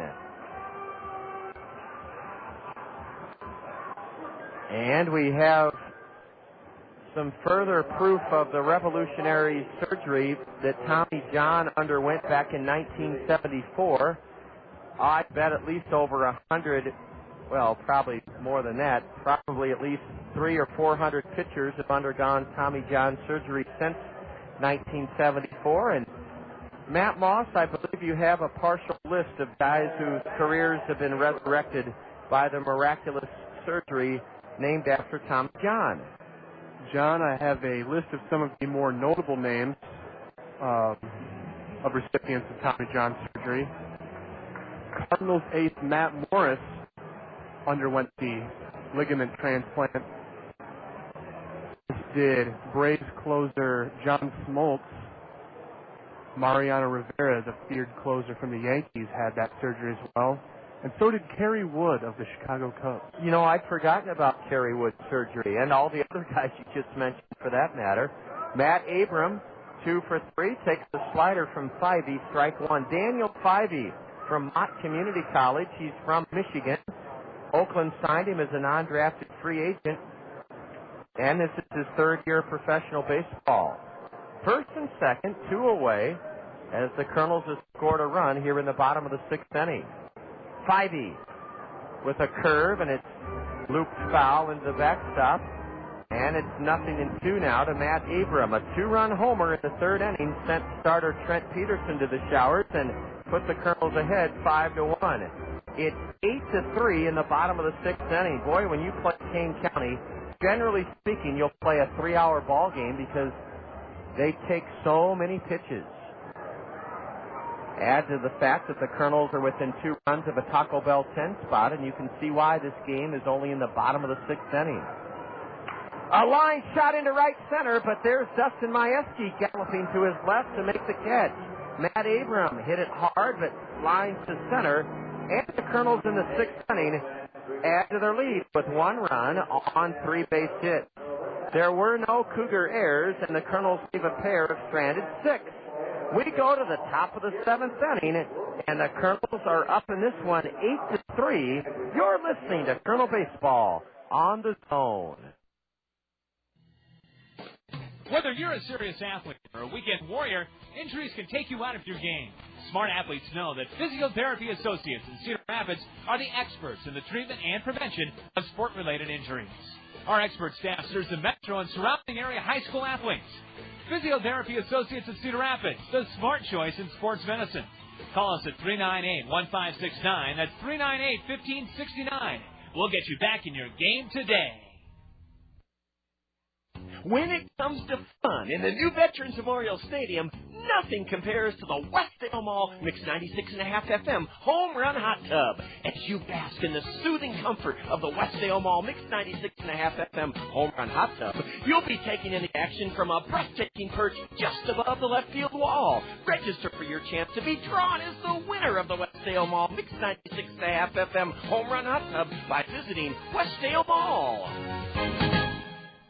John Wilson Sports, your team representative, has some great deals on outdoor basketball backboards from $2.99 with a 10-year warranty. Take flight with the Bison Nighthawk, which includes a quick change adjustable pole and flexible goal. John Wilson Sports also has a wide selection of new swimsuits by Speedo and Tier for racing, training, and leisure. If you need sandals, sport glides, fins, goggles, or caps, let the experts at John Wilson Sports help you decide what fits you and your budget. John Wilson Sports at the corner of First Avenue and Collins Road Northeast in Cedar Rapids.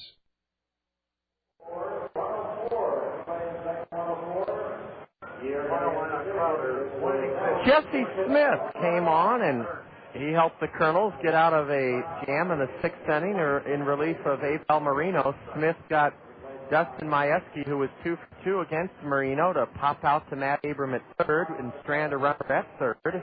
Top of the 7th, 8-3 Kernels, and the lower third for Kane County. Trevor Brown, Chris Treidel, and Nick Rogers, a trio of right-handed batters for the Cougars. Jesse Smith featured in a profile done by Gazette sports writer Jeff Johnson in this morning's Gazette. And it was great to hear the story told about Jesse taking time away from collegiate baseball to work construction. Ball 1 low and away to Trevor Brown. Brown is lined into a double play and doubled into right. Trevor is a strong right-handed batter, originally drafted by San Diego. Ball 2, a fastball, low and away from Jesse Smith. We'll be taking another look at the State Farm Major League scoreboard here in this top of the 7th inning. Lots of action, of course, on a Sunday afternoon. It's just what you'd expect. Oh, Trevor Brown couldn't get around on a Jesse Smith fastball. He swung through it and missed, strike 1.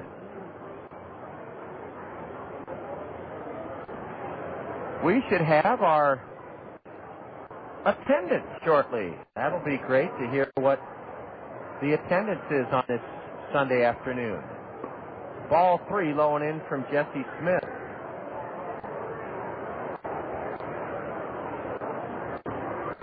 Brown steps out and takes a couple of practice cuts. The Cougars and Kernels meeting for the 8th time this season. King County's won 4, the Kernels 3. Look out, the pitch lined foul up onto the Miller Mezzanine Terrace. They're still enjoying the picnic up there. Top of the 7th inning, 8-3 Kernels.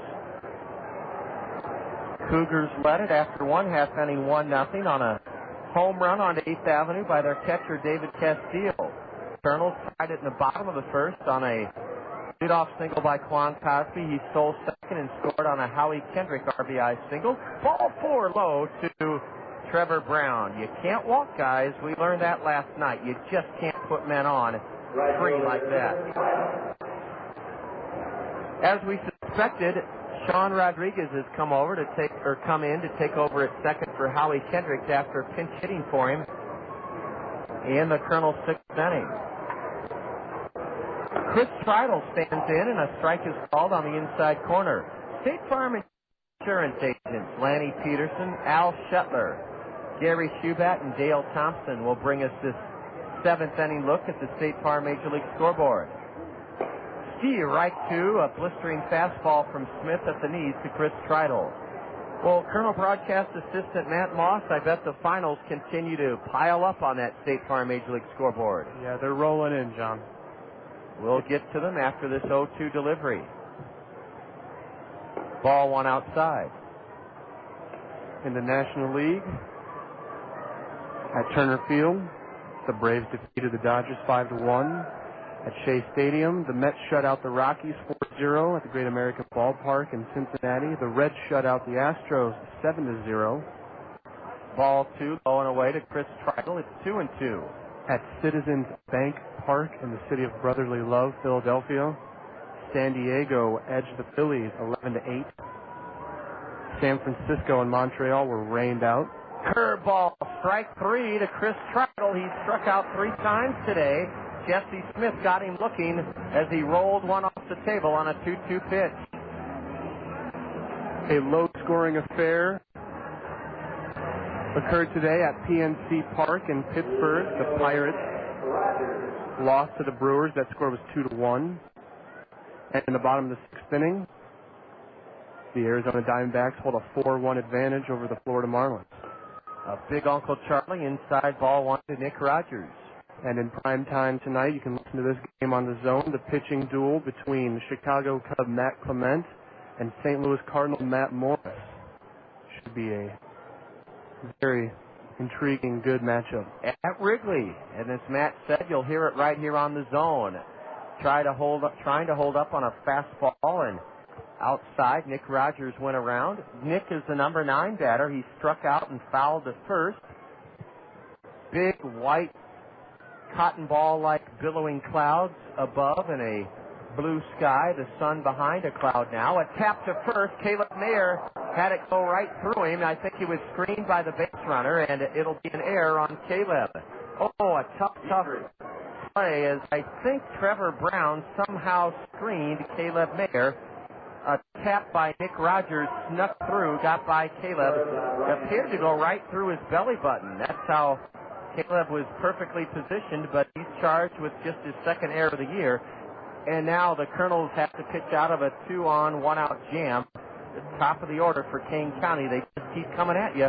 Brian Ingram is nothing for 3. Let's take a look at the State Farm Major League scoreboard in the American League.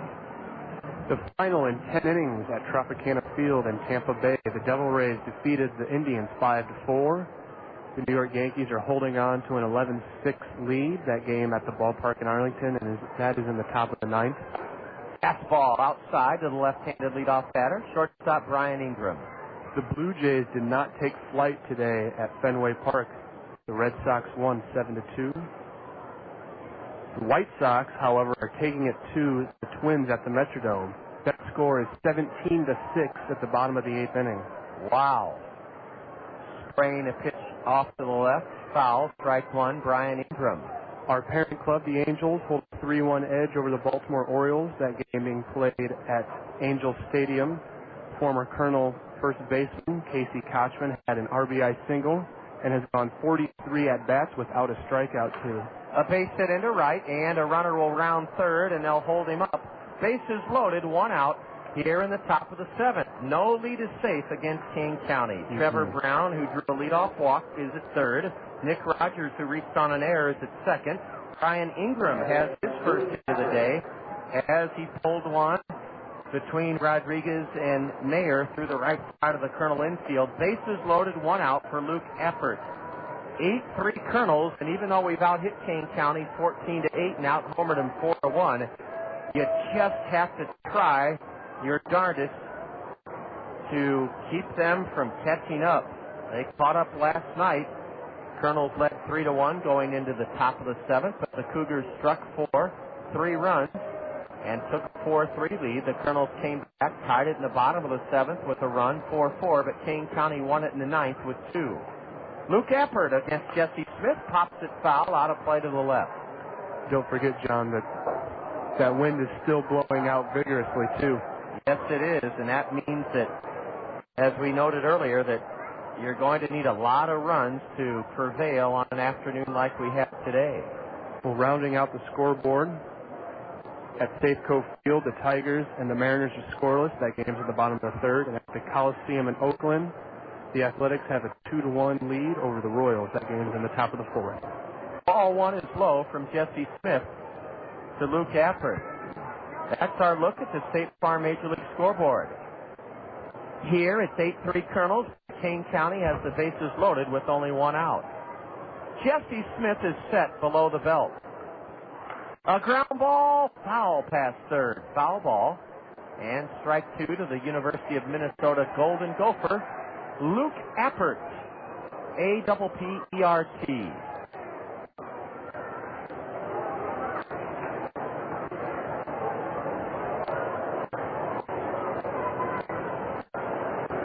Now I know what baseball people mean when they say you got to play all 9 innings.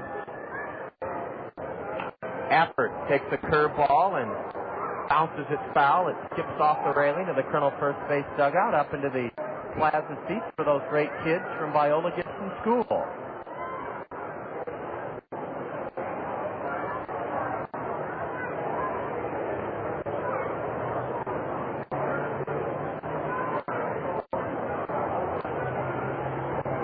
Another bases-loaded delivery. A chopper to short. Brandon Wood gets 1 out at second. The throw to first not in time. And it's an 8-4 game. Good pitching by Jesse Smith. The man he walked, Trevor Brown, has scored. But he got Luke Eppert to bounce to short. And Brandon Wood fed Sean Rodriguez for the 6-4 force of Brian Ingram. Rodriguez made it a lot closer than I thought it would be at first. But Luke Eppert was able to prevent a double play. He reaches on a fielder's choice. He's credited with a run driven in. Nick Rogers scooted over to 3rd. It's 1st and 3rd, 2 out for David Castillo. 8-4 Kernels, top of the 7th inning. Castillo homered in the 1st. He has fanned twice since then, and he takes a curveball high, ball 1. Well, we walked 2 men yesterday in the 7th inning. They both scored. We've walked 1 man here in the 7th inning today, and he has scored. And the lesson there is pretty obvious. Don't walk batters, because when you do, they usually score. A curve is low and away, and it's ball 2 to the hitter, David Castillo. The Kernels come into today's action with a record of 23-18, a half game back of Clinton, tied for 3rd in the Western Division first half standings with Beloit and Peoria. Look out here at 2-0 to David Castillo. See, right called, a blistering fastball from Jesse Smith on the outside edge to the Cougar slugger, who has hit 3 of his 6 home runs against us. David Castillo.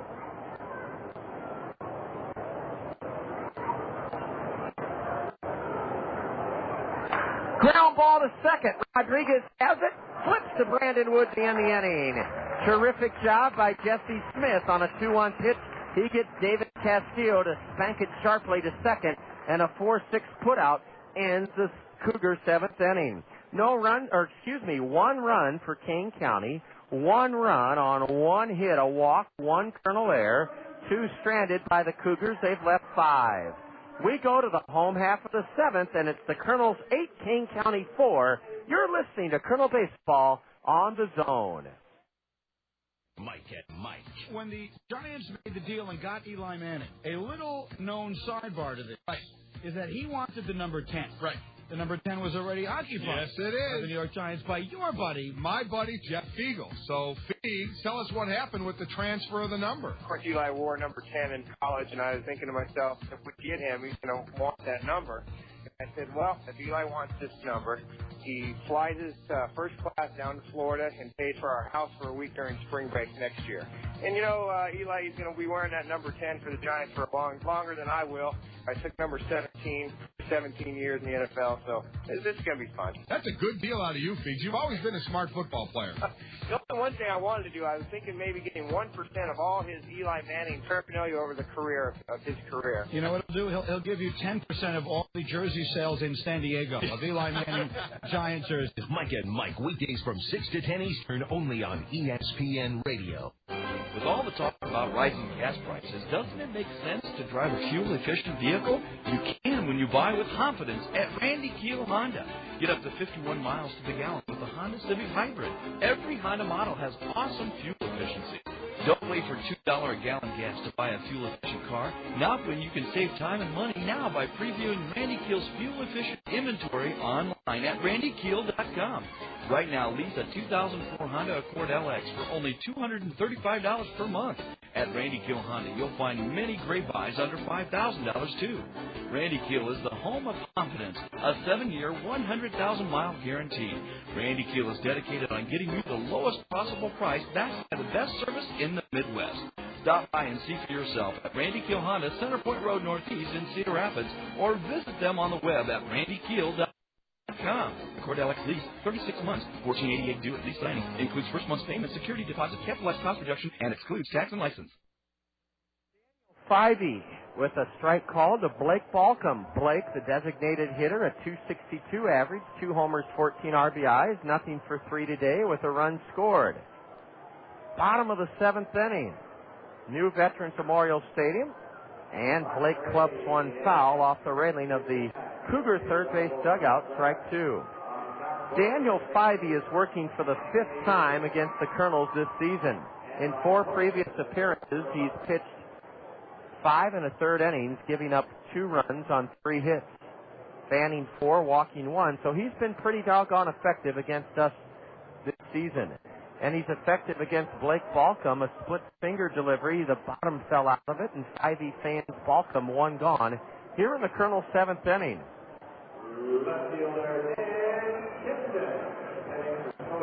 Nick Kimpton's had a great afternoon. 2 for 3 his last trip up. He drilled an RBI triple over the head of right fielder Chris Treidel, and that's how he greeted lefty Justin Crowder.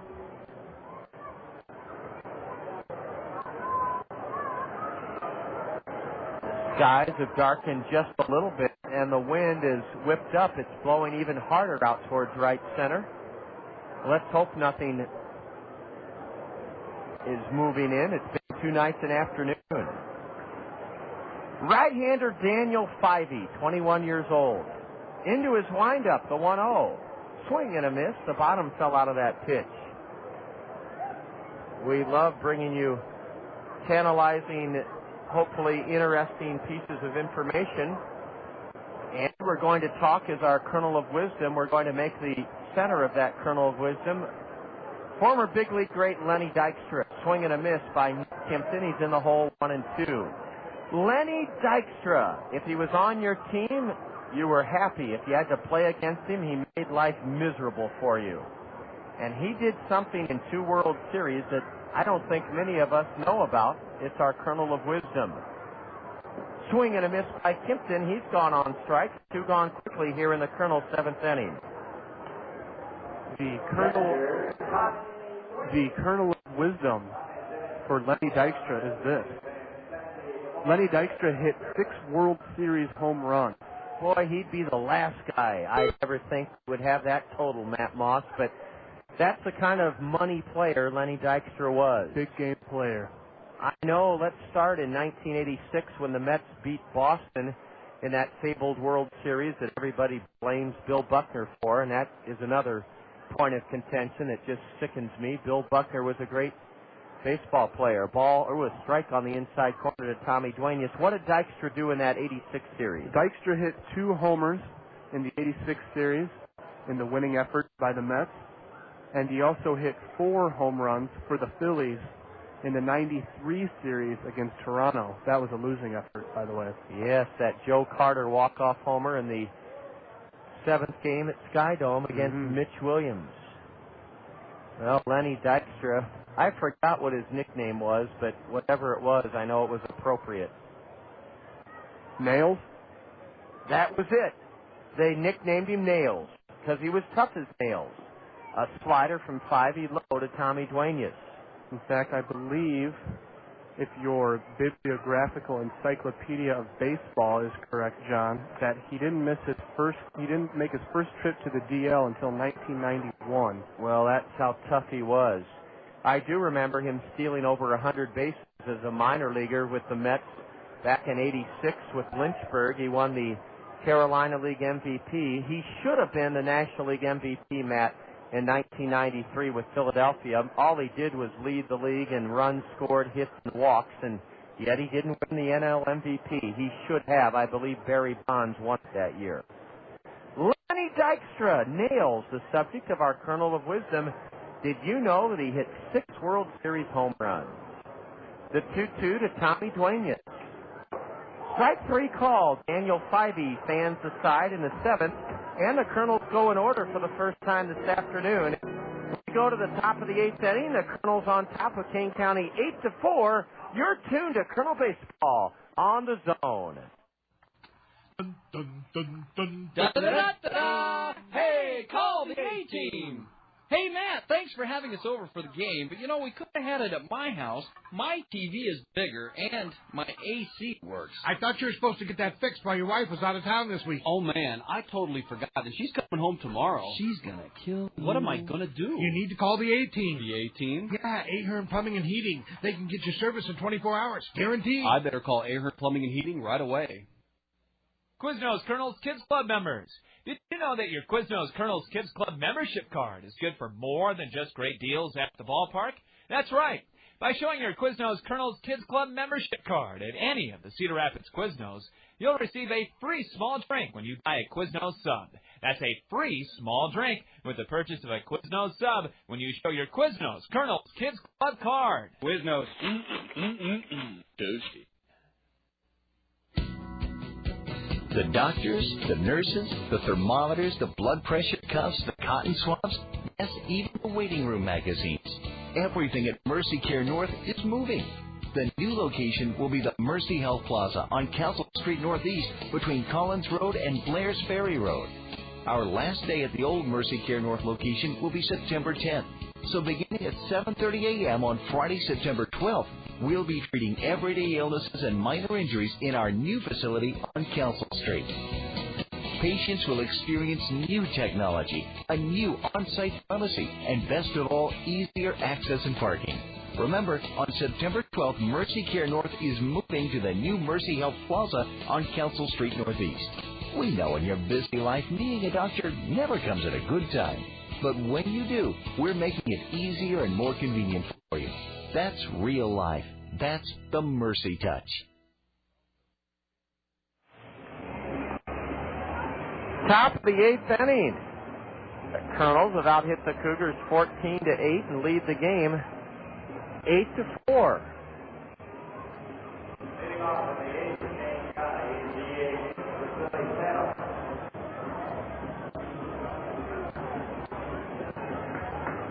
Vasily Spanos, cleanup batter, an RBI double, and a run scored off Abel Marino back in the 6th inning.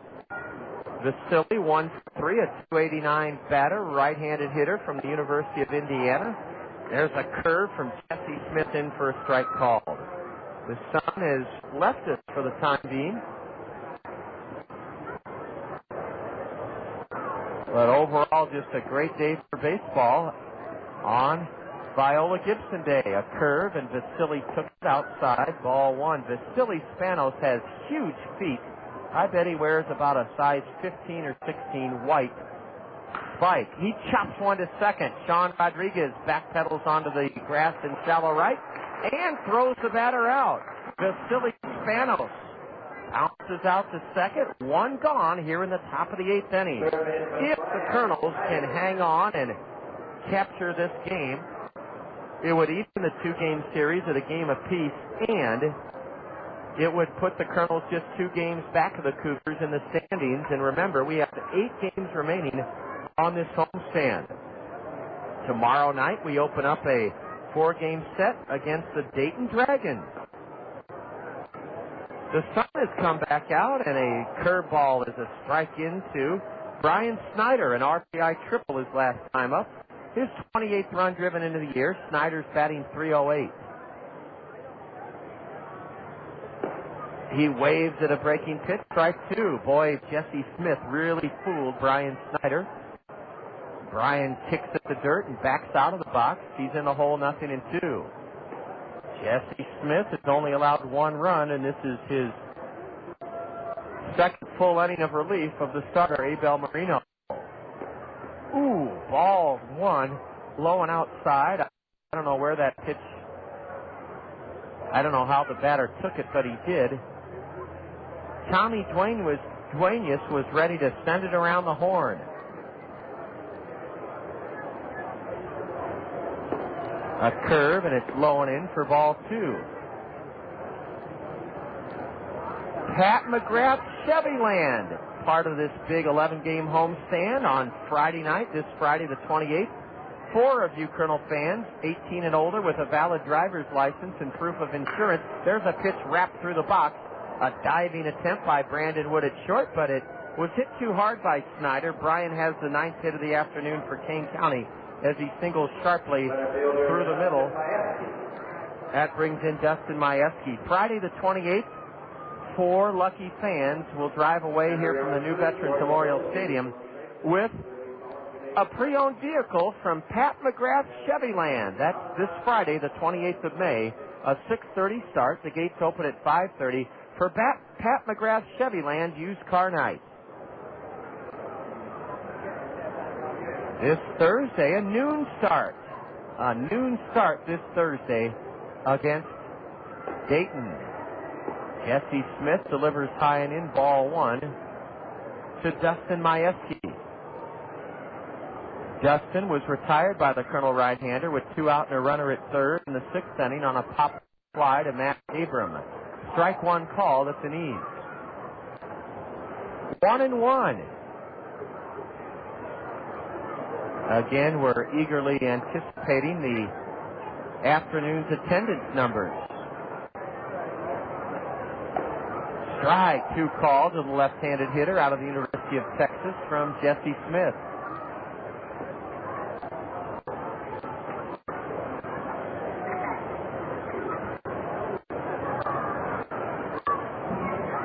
He went around, strike 3 on a pitch in the dirt. Jesse Smith fans his second Cougar, a big strikeout of Dustin Majewski. Jesse's delivery down and in, and Dustin couldn't hold up. 1 on 2 out for Trevor Brown. Trevor walked and scored in the 7th inning, the only run that has been surrendered by Kernel right-hander Jesse Smith. 8-4 Kernels, top of the 8th inning. Mr. Shucks making a new friend down below, right behind home plate. A little girl with a red and white pom-pom.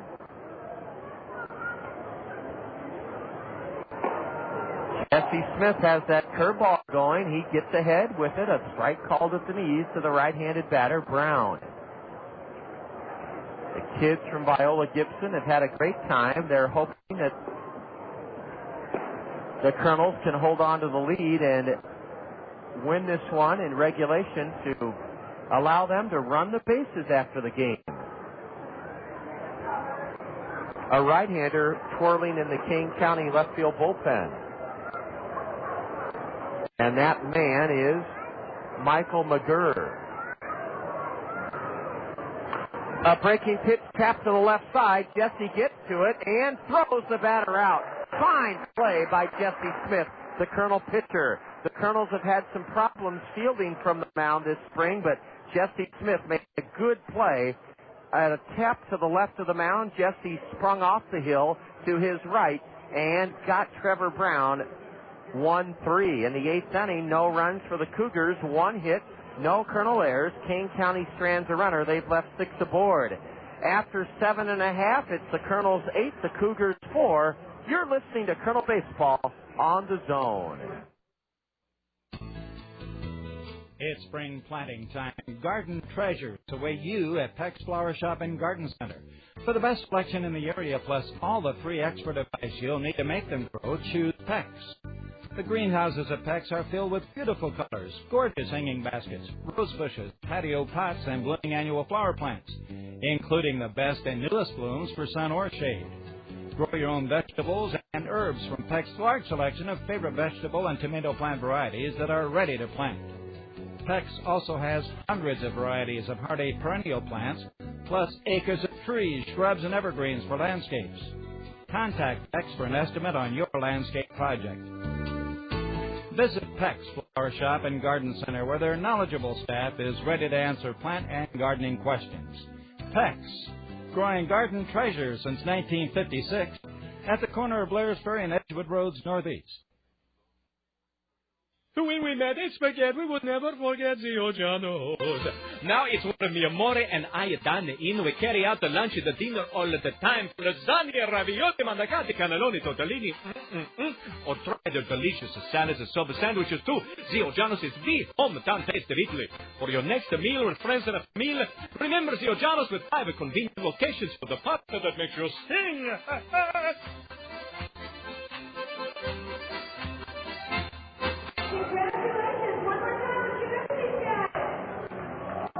Mike McGurr, MC, capital Girr, pitching for just the third time as a Cougar. No record. McGurr is the fourth hurler used by skipper Dave Jaffe out of the Kane County bullpen. Mike McGurr, an 8th-round pick of Oakland last year out of the University of Virginia, and he led the Northwest League in games started last year. He started 16 games. He was 7-5 with a 4.40 ERA.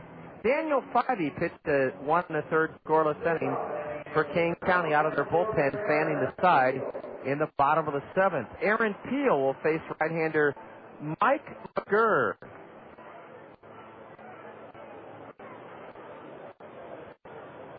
To open up the bottom of the 8th inning, Aaron 0-for-3 today. It's 8-4 Kernels in the bottom of the 8th inning, and McGurr misses low and away with a curveball. Ball 1. Now a fastball upstairs to Aaron Peel. The Kernels have belted 4 home runs. 3 of them came in the 3rd inning and have not surrendered the lead since taking it in that 3rd inning. And knocking out starter Trent Peterson. Good piece of hitting by Aaron Peel, or a good at bat. He takes low and in, ball 3. Aaron's going to make McGurr throw a strike. He does. It's 3-1, a slider. 2,210. Great news on our attendance today. 2,210. Ball 4 is inside, and Aaron Peel is aboard for the first time today, drawing a leadoff walk here in the bottom of the 8th inning.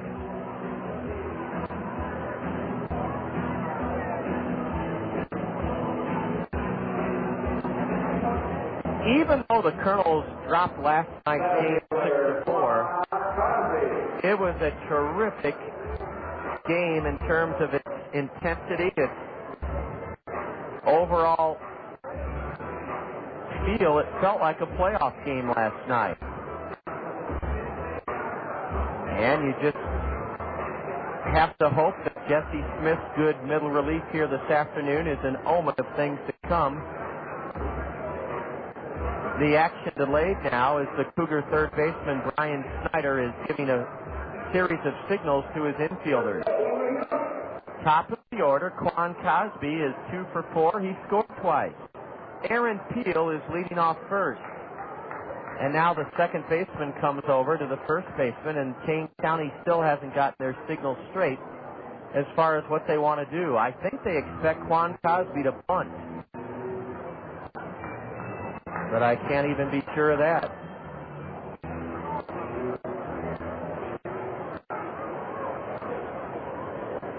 Brian Snyder cheating in on the grass at third, a throw to first, and Peel dives back safely. Aaron no steals in one try. 2,210 are here. And again, we'll be enjoying a chat with legendary Hall of Fame sportscaster Bob Brooks as part of this homestand with Brooks at bat.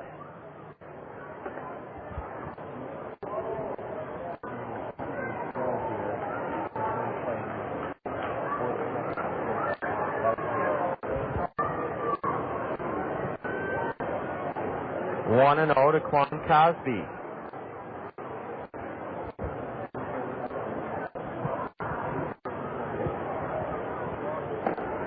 Now a strike, a curveball.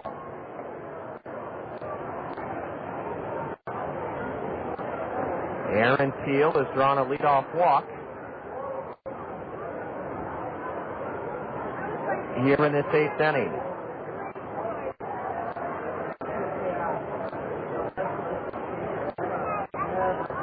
A throw to first, and Teal's back safely.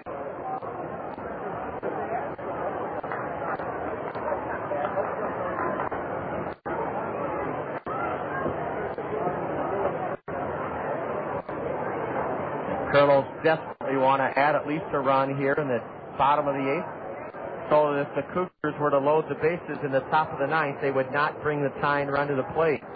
The Kane County Club pitches out, but Aaron Teal is not running, and it's 2-1 to Quan. Ron Klein, the Roadrunner, standing next to Eric and Ann Hearn in the Kernel dugout, and Rhodey is staring up into a brilliant sunshine.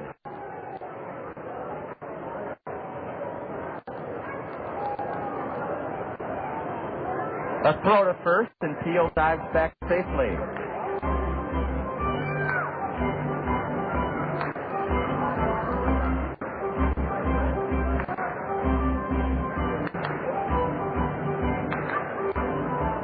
For Kernels, bottom of the 8th inning. There goes Teal, a swing and a miss by Quan, a throw to second, not in time, and Teal is stolen second. Quan Cosby had to reach way out, and I don't know if the plate umpire, well, Quan is contending that he didn't swing at the ball. He said he just stuck his bat out, but he did take a swing at it, and it's 2-2. I was glad that the plate umpire, Mark Ripperger, didn't call interference on Quan Cosby. You're allowed to stick that bat out as far as you want to try to protect the base runner, as long as you don't intentionally interfere with the throw of the catcher. And I was afraid that Mark Ripperger might rule Aaron Teal out at second for Quan interfering, but he did not. Cosby tips one foul into the mid of the catcher, strike 3. Quan is gone on strikes. He has scored 2 of the Kernel 8 runs today. It'll take a base hit from Sean Rodriguez or Brandon Wood if the Kernels are going to add a little bit of a cushion to their 8-4 lead here in the bottom of the 8th inning.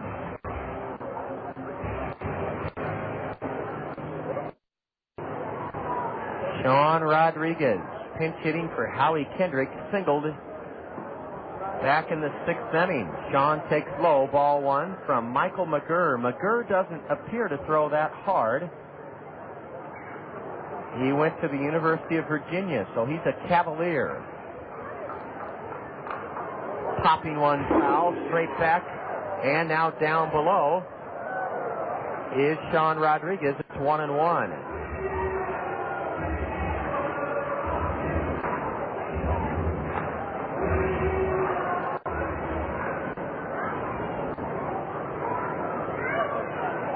Rodriguez using a black lacquer bat.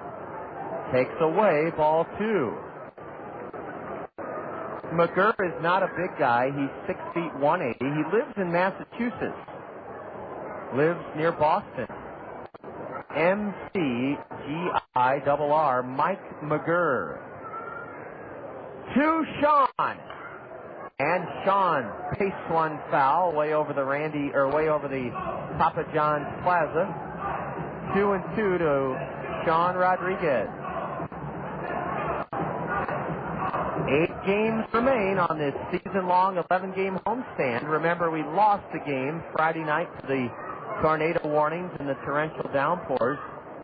That game will not be made up against the swing of the Quad Cities. A breaking pitch and a swing and a miss. Sean Rodriguez, fans, 2 gone here in the bottom of the 8th. Let's see if Brandon Wood can pick up Quan Cosby and Sean Rodriguez and drive home Aaron Peel from second base.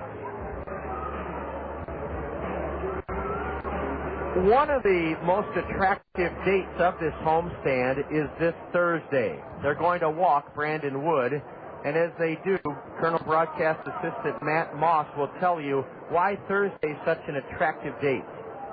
This Thursday, 4 games, let's see, hold on a second. This Thursday is, I believe, a noon game. Yes, it is.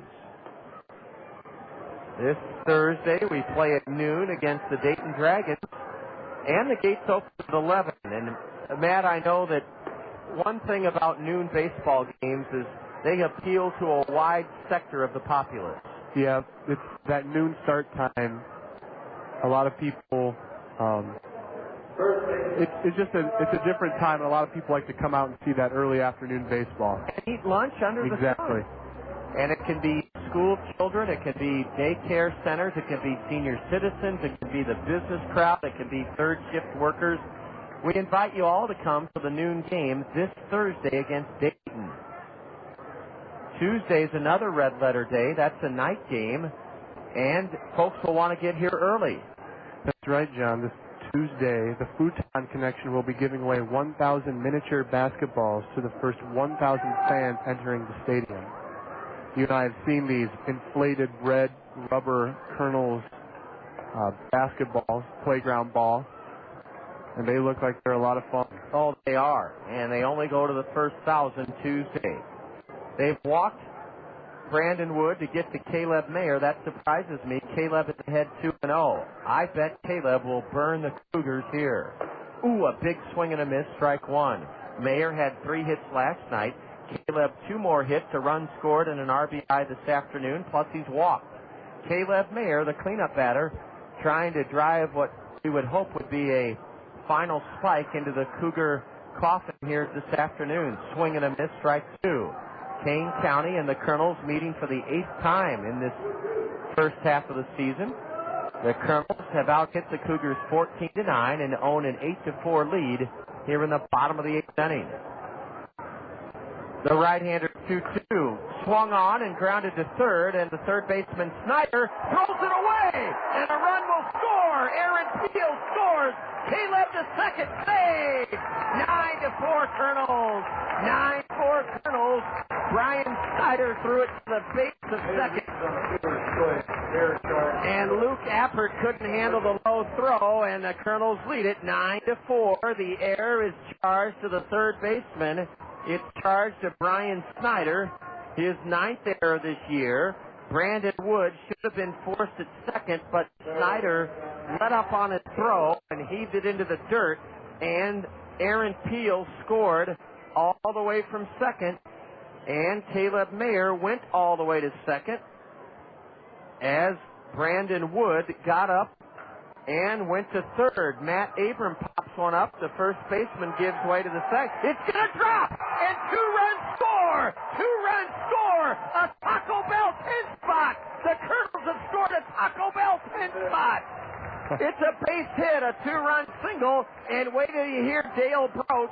Wait till you hear Dale Brote tell this big crowd about the Taco Bell 10 spot.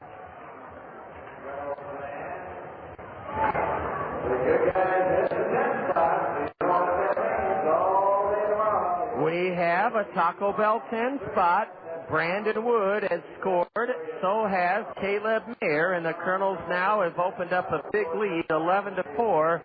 Matt Abram is credited with a 2-run single. Oh, a terrible play by the Cougars. Credit that to the wind there, John. That wind blew that ball off course. Yes, it did. Took it just a little bit further than they were expecting. And you could tell that the second baseman, Luke Appert, was in all sorts of trouble. Swinging and missing strike one, Caleb Mayer. Well, we have a Taco Bell 10 spot. That means tomorrow at Cedar Rapids Taco Bell, you can get up to 10 beef tacos for just 39 cents. That's 50 cents off the regular price. 11-4 Kernels here in the 8th inning. And we're going to be notifying our friends at Taco Bell. I will send Matt Moss out right now, as a matter of fact. Matt, the first person we need to notify, we need to do some notification of the Taco Bell 10 spot, and we're working on that right now. Blake Balcom takes strike 3 called on the outside corner. The Kernels get big insurance in the 8th inning. They strike for 1, 2, 3 runs on 1 base hit, 2 walks, 1 Kane County error, and the Kernels leave 1 man aboard. We have stranded 7 men. A Taco Bell 10 spot is on the board. 11-4 Kernels after 8. You're listening to Kernel Baseball on the Zone. Mike. When the Giants made the deal and got Eli Manning, a little-known sidebar to this is that he wanted the number 10. Right. The number 10 was already occupied. Yes, it is. By the New York Giants by your buddy. My buddy, Jeff Eagle. So, Fee, tell us what happened with the transfer of the number. Of course, Eli wore number 10 in college, and I was thinking to myself, if we keep him, he's going to want that number. And I said, well, if Eli wants this number, he flies his first class down to Florida and pays for our house for a week during spring break next year. And, Eli is going to be wearing that number 10 for the Giants for longer than I will. I took number 17 for 17 years in the NFL, so this is going to be fun. That's a good deal out of you, Feeds. You've always been a smart football player. The only one thing I wanted to do, I was thinking maybe getting 1% of all his Eli Manning paraphernalia over the career of his career. You know what he'll do? He'll give you 10% of all the jersey sales in San Diego of Eli Manning Giant jerseys. Mike and Mike, weekdays from 6 to 10 Eastern, only on ESPN Radio. John Wilson Sports, your team representative, has some great deals on outdoor basketball backboards from $2.99 with a 10-year warranty. Take flight with the Bison Nighthawk, which includes a quick change adjustable pole and flexible goal. John Wilson Sports also has a wide selection of new swimsuits by Speedo and Tier for racing, training, and leisure. If you need sandals, sport glides, fins, goggles, or caps, let the experts at John Wilson Sports help you decide what fits you and your budget. John Wilson Sports at the corner of 1st Avenue and Collins Road Northeast in Cedar Rapids.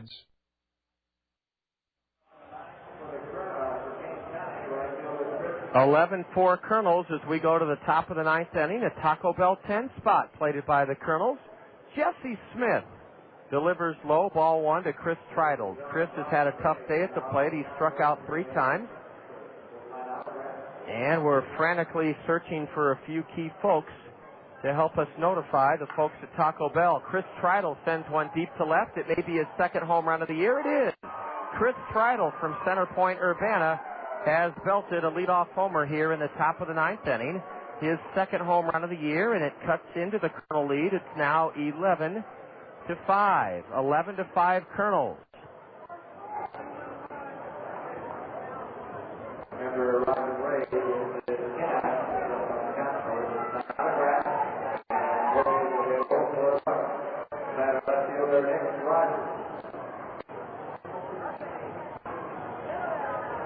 Nick Rogers at the plate. A curve is a strike called.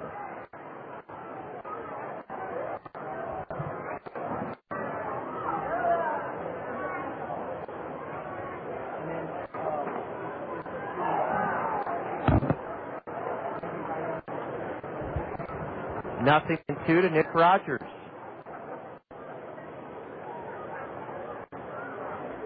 Top of the 9th inning, 11-5 Kernels. Ball 1 inside from Jesse Smith. The Kernels have a man throwing in their bullpen, and the right-hander is Aaron Pullen. Ball 2 blowing away from Jesse Smith to Nick Rogers. The pitchers of record are the starters, Abel Marino for the Kernels and Trent Peterson for Kane County. The 2-2 to Rogers is full, ball 3. And don't you feel good about the 3 runs the Kernels scored in the bottom of the 8th inning to up their lead to 11-5.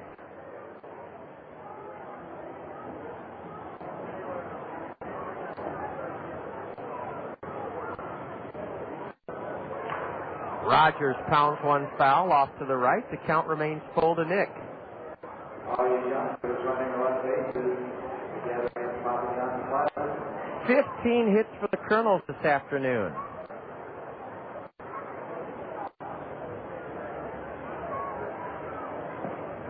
And ball 4 to the batter. So a tough start for Jesse Smith here in the top of the ninth. He serves up a home run to Chris Treidel and walks the number 9 hitter. Aaron Pullen may have to come into this game.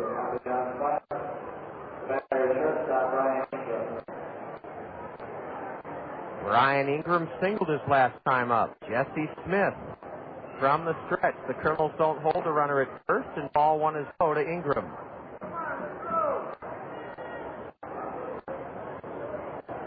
$2,210 are here.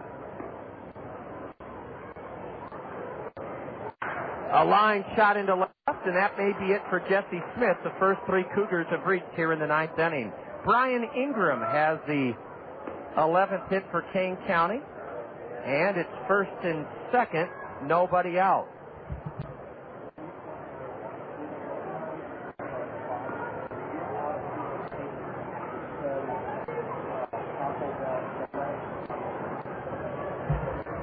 Eric Bennett, the Colonel pitching coach, marching out to the mound as Aaron Pullen continues to heat it up in the Colonel right field bullpen.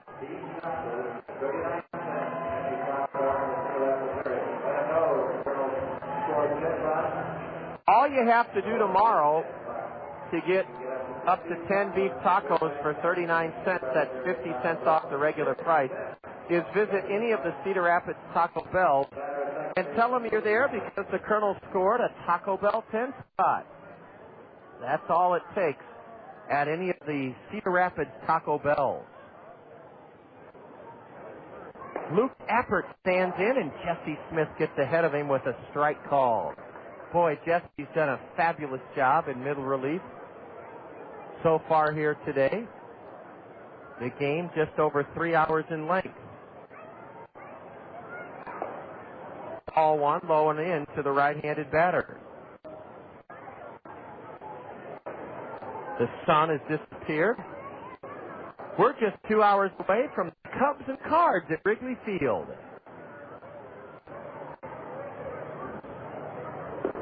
Ball 2, and Aaron Pullen may just have to come in to try to help the Kernels out here.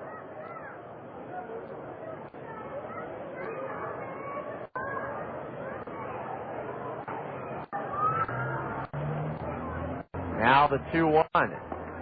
Strike 2 called on the outside corner.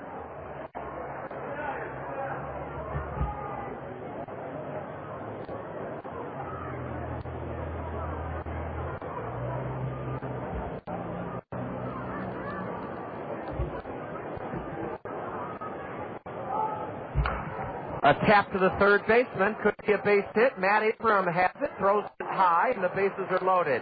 And now we're in some trouble. 11-5 the score. Bases loaded. Nobody out for Kane County. An infield single for Luke Appert. An infield single. And the bases are loaded with nobody out. And this one is far from over. Bobby Magallanes perched on the top step of the Colonel first base dugout. Oh, we're glad we made it a Taco Bell 10 spot with 3 in the bottom of the 8th. Otherwise, here comes Bobby Magallanes, and in comes Aaron Pullen. Jesse Smith goes 2 1/3 innings. And in 2 1/3, Jesse has surrendered so far 2 runs on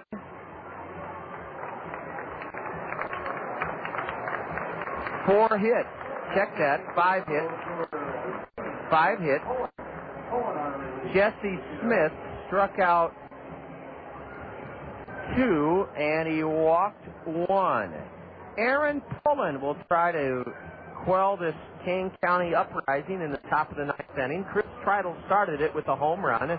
Nick Rogers then walked. He's at third. A base hit by Brian Ingram, and an infield single by Luke Appert. And the Cougars trail 11-5, but they have the bases loaded with nobody out. So look out. Thank goodness the Colonel scored 3 in the bottom of the 8th inning. Aaron Pullen, a right-hander, 4-1 this year, on for the 13th time. Pullen, DRA, is 6.55. In 22 innings, Aaron has struck out 20 batters, walked 10. He's given up 26 hits in 22 innings. The league hitting .292 against right-hander Aaron Pullen. And we're pulling for Aaron in a big way here in the top of the 9th inning. If the Kernels had not scored 3 runs in the bottom of the 8th inning, here's the situation we'd be facing. It would be an 8-5 game, the bases loaded with nobody out. Instead, it's an 11-5 game, bases loaded, nobody out. Aaron Pullen was the winner here Thursday night at home against the Swing of the Quad Cities. He pitched an inning in the 3rd, no runs, 2 hits, 3 strikeouts, 1 walk.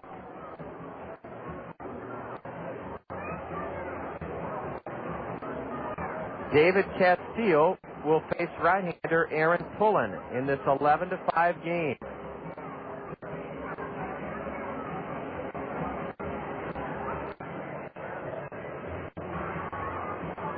$2,210 on hand here. David Castillo, 1 for 4, a first-inning home run over 3 hours ago. A breaking pitch from Pullen is a strike call.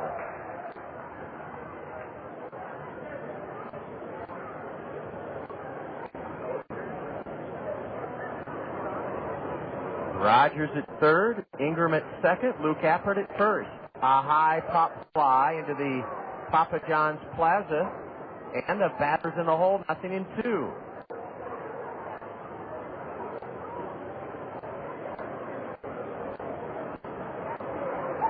Stepping out to adjust his batting gloves is David Castillo.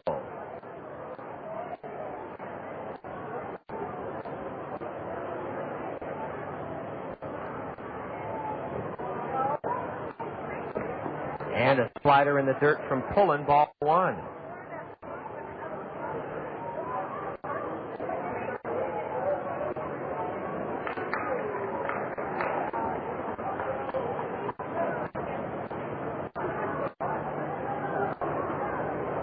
Castillo raises his hands high above his head and takes a slider low, ball 2. Bases loaded, nobody out. Colonel lead is 6 runs, but you've got to start getting a few men out.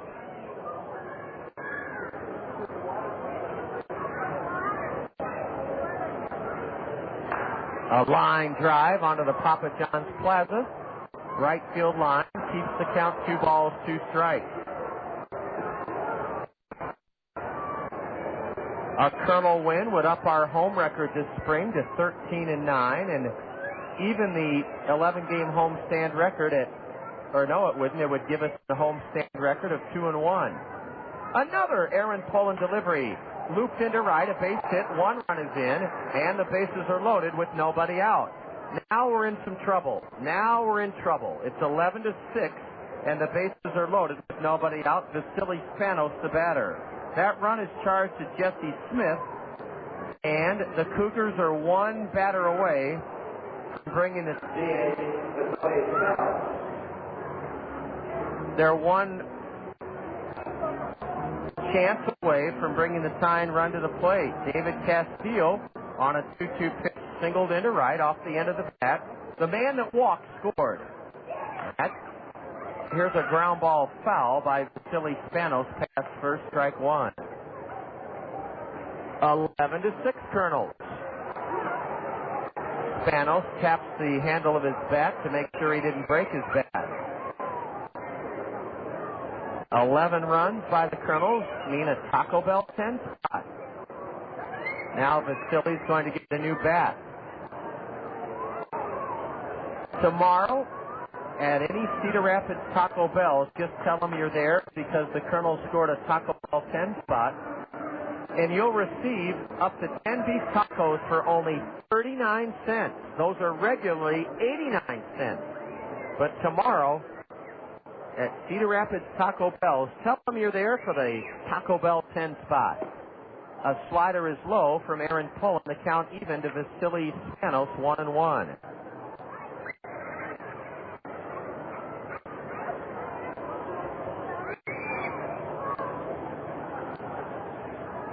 A curve, and it's popped foul off to the right by the big cleanup batter. He's in the hole, 1-2. The Kernels desperately trying to get an out 2 or 3 here in the top of the ninth inning. The first 5 Cougars have reached. It all started when Chris Treidel homered.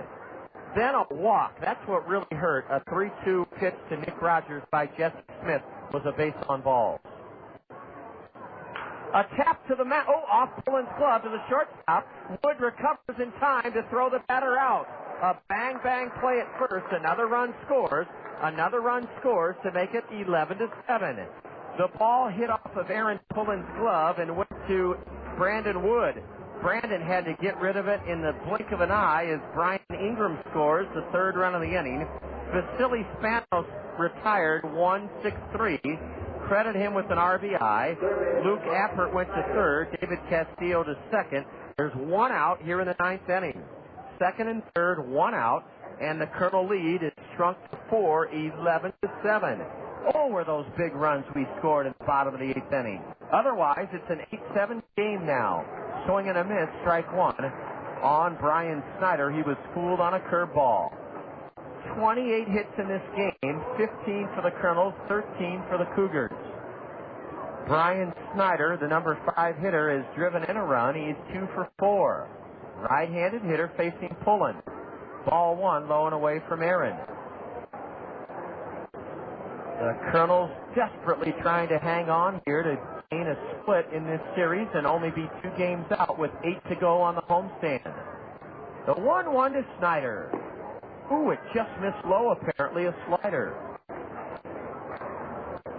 Hundreds of kids are hoping to get to run the bases shortly if the Kernels can continue to record some outs here in the ninth inning. Snyder ahead 2-1. A ground ball to second. A run scores to make it 11-8, but Sean Rodriguez throws the batter out. 2 gone! 2 gone in the ninth inning.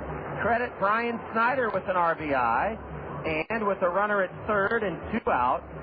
Let's hope that the Kernels can prevent the tying run from coming to the plate. Dustin Majewski is the batter. 11-8 is the score. Runner at third, 2 away. Majewski is 2 for 4 this afternoon. This game is now 3 hours and 15 minutes long. Final line on Smith, 2 and a 30 pitch, 5 hits, 5 runs, 4 earned, 2 walks, 2 strikeouts, 60 pitches. And all of these runs have been charged to Jesse Smith. The line is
final now on Jesse Smith. Every man that he allowed to reach here in the ninth inning has scored. They're all his runs. Ball 2 to Majewski. Jesse Smith, 2 1/3 innings, 5 runs, 5 hits, 2 strikeouts, 1 walk. And doggone it, we're going to get this middle relief pitching straightened out. A line shot on 2 hops to Sean Rodriguez. Backhand, throws low. Out! Out! It was like pulling teeth in the ninth inning, but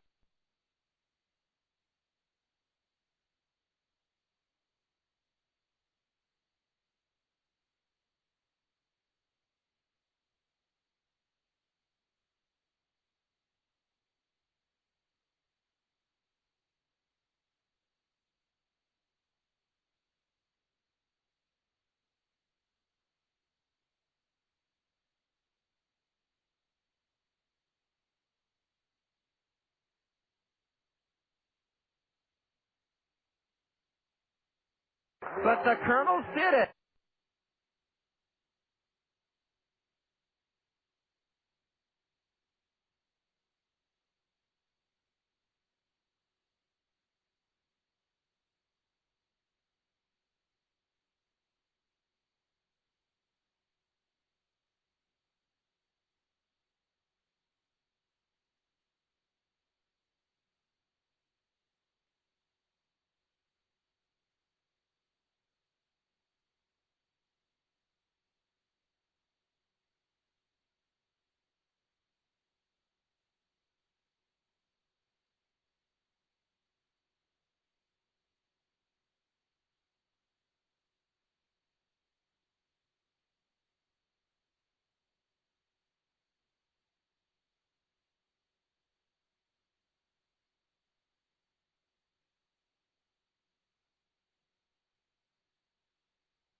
County, a win that pulls the Kernels to within 2 games of the leaders of the Western Division first half. Iowa's fastest growing community bank, Liberty Bank, proud to bring us our Liberty Bank star plays of the game. David Castillo homered it with 2 out in the first inning for the Cougars. In the bottom of the first, Quan Cosby singled, stole second, and was at second for Howie Kendrick. Here's our first Liberty Bank star play of the game. There goes Quan. Line drive, base hit left field. Cosby will round third and score to tie the game at 1 here in the bottom of the first inning. Howie Kendrick, with Quan running, drove in his 17th run of the year, and the Kernels tied at 1-1. Howie Kendrick led off the third inning, with 1 out in the third inning, launched his 3rd home run of the year to make it 2-1. The next batter was Colonel shortstop Brandon Wood. Here's our second Liberty Bank star play of the game. he drills one to deep left center, way back at the 378 mark. Goodbye! Goodbye! Back-to-back homers by Howie Kendrick and Brandon Wood. Made it 3-1 Kernels in the bottom of the third inning. Caleb Mayer followed with a single, and that brought up Matt Abram. Here's our third Liberty Bank star play of the game. The 2-2 to Abram. Driven into right center field for extra bases. It may go. It's at the wall. 2-run homer for Matt Abram. And the Kernels have hit 3 home runs here in this bottom of the third inning. Abram driving one over the right center field wall with Caleb Mayer aboard. And that makes it a 5-1 Kernel lead. Yes, it did. Those are our Liberty Bank star plays of the game. Brought to you by Iowa's fastest growing community bank, Liberty Bank. What a gratifying scene it is as the kids continue to enjoy their trot around the bases, some of them sprinting following this 11-8 Kernel victory. We'll take a break on the Kernel Curtain Call, and when we return, we have a full slate of games to report on the State Farm Major League scoreboard. You're listening to Kernel Baseball on the Zone. Hey, man, what's up? Just get ready to kick your butt. Right. And mess up your hair? You just wish you could look this good. Boo! Nothing but net. Hey, I'm a busy guy. I don't have time to make my hair look as good as yours. I mean, who has time to schedule an appointment, let alone show up for it? Not me. I just go to Cost Cutters. I can get in whenever it's convenient for me. Nice shot. Yeah. So you're telling me you just walk into Cost Cutters and come out looking good? Well, for some of us, that comes naturally. But Cost Cutters makes it easier. They can do anything you want. A cool cut, even some color, and get some of that styling gel stuff to keep you looking good. Like me. Oh, so that's why your hair never moves. Oh, you're funny. Cost Cutters. Thanks, man. This will save me some time. Great. Then you'll have time to work on your game. Oh, yeah, that's funny. Are you a busy guy? Save yourself time and walk into one of our area's 12 Cost Cutters whenever it's convenient for you. Then relax, because Cost Cutters will make things easy and affordable for you. Cost Cutters. Live your life. We always have time for your hair. This ball game took 3 hours and 14 minutes to play, but it was all worth it before 2,210. The Kernels outlast the Cougars 11-8. Lots of action this afternoon on the State Farm Major League scoreboard. State Farm Insurance Agent Dale Thompson, State Farm Insurance Agent Gary Shubat, State Farm Insurance Agent Al Shetler, and State Farm Insurance Agent Lanny Peterson, proud to bring us this complete look at the State Farm Major League scoreboard. With it is Kernel Broadcast Assistant Matt Moss. In the National League, at Turner Field, the Braves defeated the Dodgers 5-1. At Shea Stadium, the New York Mets shut out the Colorado Rockies 4-0. At Cincinnati, the Reds shut out the Astros 7-0. The San Diego Padres upended the Phillies at Citizens Bank Park in Philadelphia 11-8. The Giants and the Expos were postponed due to rain. That game was to be played in San Juan. The Brewers defeated the Pirates 2-1. That game played at PNC Park in Pittsburgh. And the Diamondbacks edged the Florida Marlins 4-3. Tonight's primetime matchup in the National League is the St. Louis Cardinals at Wrigley Field facing the Chicago Cubs. That game will be on the Zone. It features a great pitching duel between Matt Morris and Matt Clement. In the American League, in 10 innings, the Tampa Bay Devil Rays defeated the Cleveland Indians 5-4. The New York Yankees defeated the Rangers at the ballpark in Arlington 8-3. At Fenway, the Red Sox defeated the Blue Jays 7-2. At the Metrodome, the White Sox crushed the Twins 17-7. And in current action still underway, the Anaheim Angels hold a 6-3 advantage over the Baltimore Orioles. That game is in the top of the 7th. At Safeco Field, the Mariners have a 3-1 lead over the Tigers. That game is in the top of the 8th. And they're tied at 2 at the Coliseum in Oakland. The Royals and the A's are tied. That game is at the bottom of the 8th. And that rounds out our State Farm scoreboard. Very good, Matt. Great to have you with us again here this afternoon. The Kernels with a Taco Bell 10 spot. That means tomorrow during business hours at any of the Cedar Rapids Taco Bells, you can ask for up to 10 beef tacos for just 39 cents. That's 50 cents off the regular price of beef tacos at Cedar Rapids Taco Bells. All you have to do is tell them you're there for the Taco Bell 10 spot.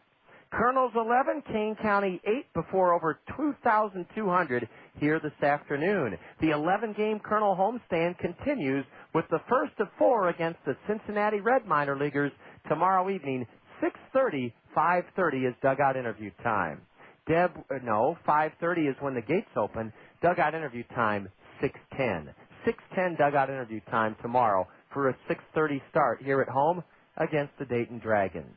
It was our pleasure bringing you this action. Deb Williams was our in-studio engineer. Remember to ask for the Taco Bell 10-spot deal tomorrow during business hours at Cedar Rapids Taco Bells. 11-8 Kernels. So long from the new Veterans Memorial Stadium. You're listening to Kernel Baseball on the Zone. This has been a special sports presentation from The Zone, ESPN Radio, 1600 AM, Cedar Rapids. Now back to our regularly scheduled ESPN programming already in progress.